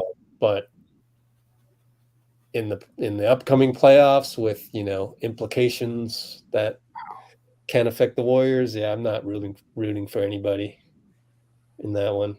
Yeah. Whatever. Yeah. Wow, it's a sloppy turnover there from LeBron. Clippers should win this one. 138 is probably not enough time to make up 13 points. Oh, the Lakers haven't had the Desperation 3 by LeBron. Okay. Well, it's a 10-point game with 1:30 to go. Yeah, I don't see the energy from the Lakers here to win this one. The Clippers are, fluctuating back and forth, but I think they're going to close this out.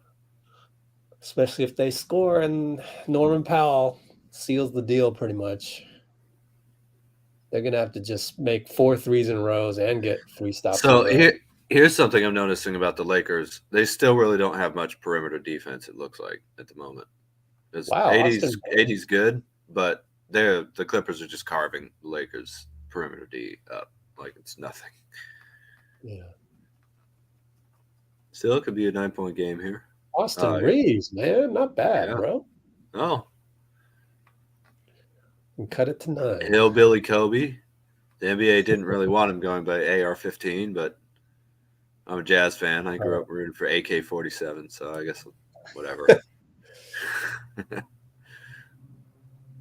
Well, they need a stop. 1:10 to go. Oh, push. Foul. Is it bonus? Yeah. Not yet. Oh, don't tell me ESPN doesn't put the bonus light up either. The Lakers are in a bonus. No, the Clippers. Let's see. You should put the bonus light up now. Yeah, they did. So the next they got the next foul's bonus, yeah. Right. We got basketball people. See, NBC Sports Bay Area. Well, doesn't- for the LA broadcast, you know. Yeah, no, but I mean, now they get into it. Bones Highland and Vando. That's just my little pet peeve. But ESPN is doing it the right way, putting the bonus slide up for the next one. Yeah. Another timeout. I'll be right back. Gonna use the restroom. All right.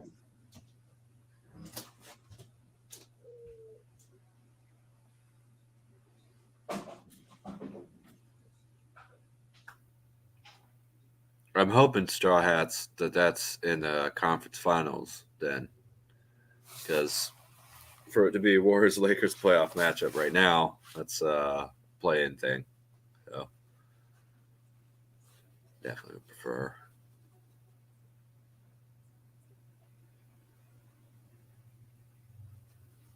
Definitely prefer that to not happen. Has anyone heard from him? What do you mean? He hasn't called me yet. Oh, he's been playing. He's been playing fine. That's exactly what he needed, honestly. He's finally being able to basically have an almost college-like career, you know, where he can just go out there and make mistakes, develop, you know. I mean, he's playing 2.5 college seasons if he plays the whole 82 next year. So, yeah, that's wow. LeBron did have 3 points after 14 minutes. He scored 30 points in the last 20 minutes of the game. Which is pretty crazy. But, yeah, I think Wiseman's doing all right. Austin Reeves triple, but they're down 8. That's right. You know what? You're right. That could happen in the second round. Sorry. You're totally right about that. Oh, what? And Lakers Warriors? Yeah. Austin Reeves. How is James doing? James Wiseman.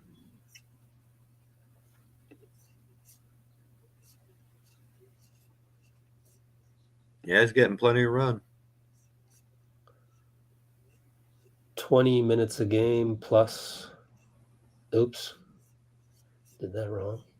I was trying to do this. There we go.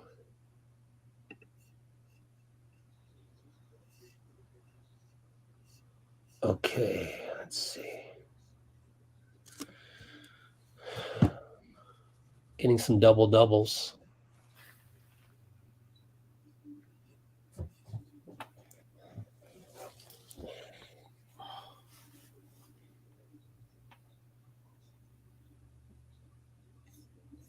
Oh, that's brutal, Bruce. He's saying he's stat padding? He's just on a team with less, you know, intense expectations. He's growing, you know? That's the way I see it. But I guess that does allow for a little stat inflation. Oh, Batum knew what he was doing when he pushed that guy over. D'Lo. Was it D'Lo? Yeah.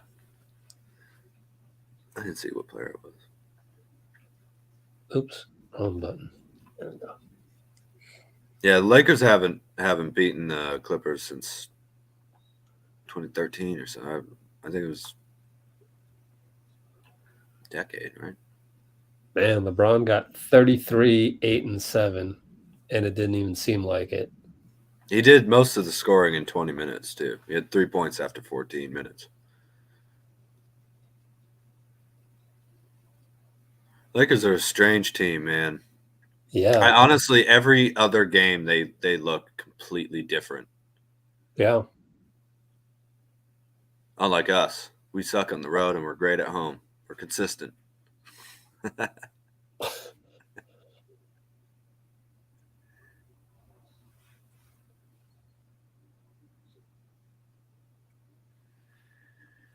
Ref's trying to make sure that there's just enough fouls to get in the right TV slot.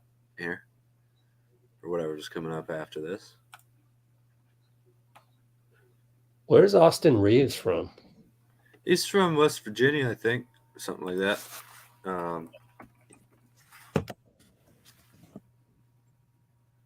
Yeah, this guy's a baller. Well, maybe it's Newark, Arkansas. Played at Oklahoma. Yeah. Wichita State, too. Wichita State, Oklahoma. Undrafted. Which one did he end up on? Oklahoma? So it says 2016 to 18 Wichita, and Oklahoma 2018 to 21, although I bet that's 2019 to 22. Draymond's pointed this out. A couple undrafted players are making some scouts look pretty bad out here in the league. Yeah. Kyle Lowry, and I think it was undrafted. Van Vliet. Van Vliet, yeah. Austin Reeves. Jokic was pretty close to being undrafted, honestly. 40th pick?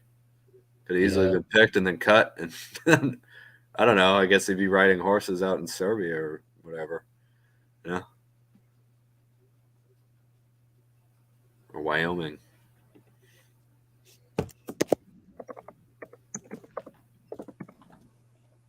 Oh.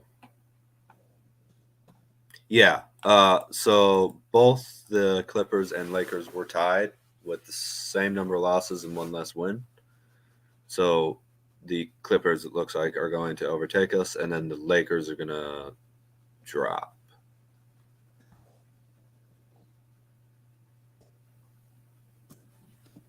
It looks like that's what they're showing on the screen right now. Oh, LeBron had empty calorie stats padding. Oh, maybe. It's the next CBA. He can be an all-star. Well, he might make all-NBA if he plays enough games and nobody else does. What happens if all the best players just say we don't care about all-NBA and none of them play 64 games or 5 games? What does the league do? Right? What if all 24 all-stars just don't play 65 games? Well, someone is going to play 65 and they'll get the benefit of that, right? Yeah. But what if none of them do? Like, just hypothetically, what if they all say load management's more important? We can win whatever rewards we want to win in the playoffs. Like, well, then so then you have a bunch of second tier, all-stars winning all NBA. Yeah. In other words, make a mockery of it. But I mean, then, okay, I get it. Yeah.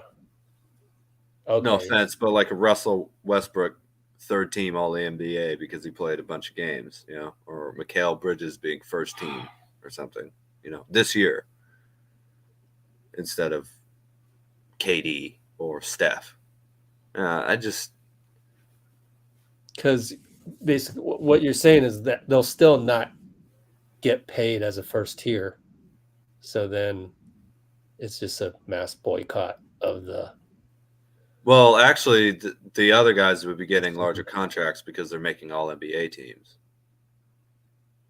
The second tier guys. So that's probably why they're doing it, is to relate it to, how much you can make on an extension, which they also raised by a certain percentage. I forget the math. But, yeah. Reeves. Going to the situation that nets him the most returns. Maybe he'll come to the Warriors. Oh, yeah. Oops. All right. Well, I'm ready to go and eat my dinner. Yes, sir. How's everybody else doing? All eyes on Friday. Yep, that's when we'll be back. So hope to see you 2 all. more games. Where did the time go? Didn't we just get the ring yesterday? Have ring ceremony like a week ago? God. Crazy. 4-7. Thanks, man. Thanks Great for being here, Rich. coming on an off day, so to speak. Well, it is an off day for Warriors and you. Mm-hmm. So I appreciate it, everybody. Absolutely. All right. So less than 48 hours, basically 45 hours or so. Cool. Yes, sir. All right. Thanks, everybody. Thanks, Dean. Just Just us. Rich. High five. Just us. Just us. Bye-bye. Go Clippers. Cool. Take care.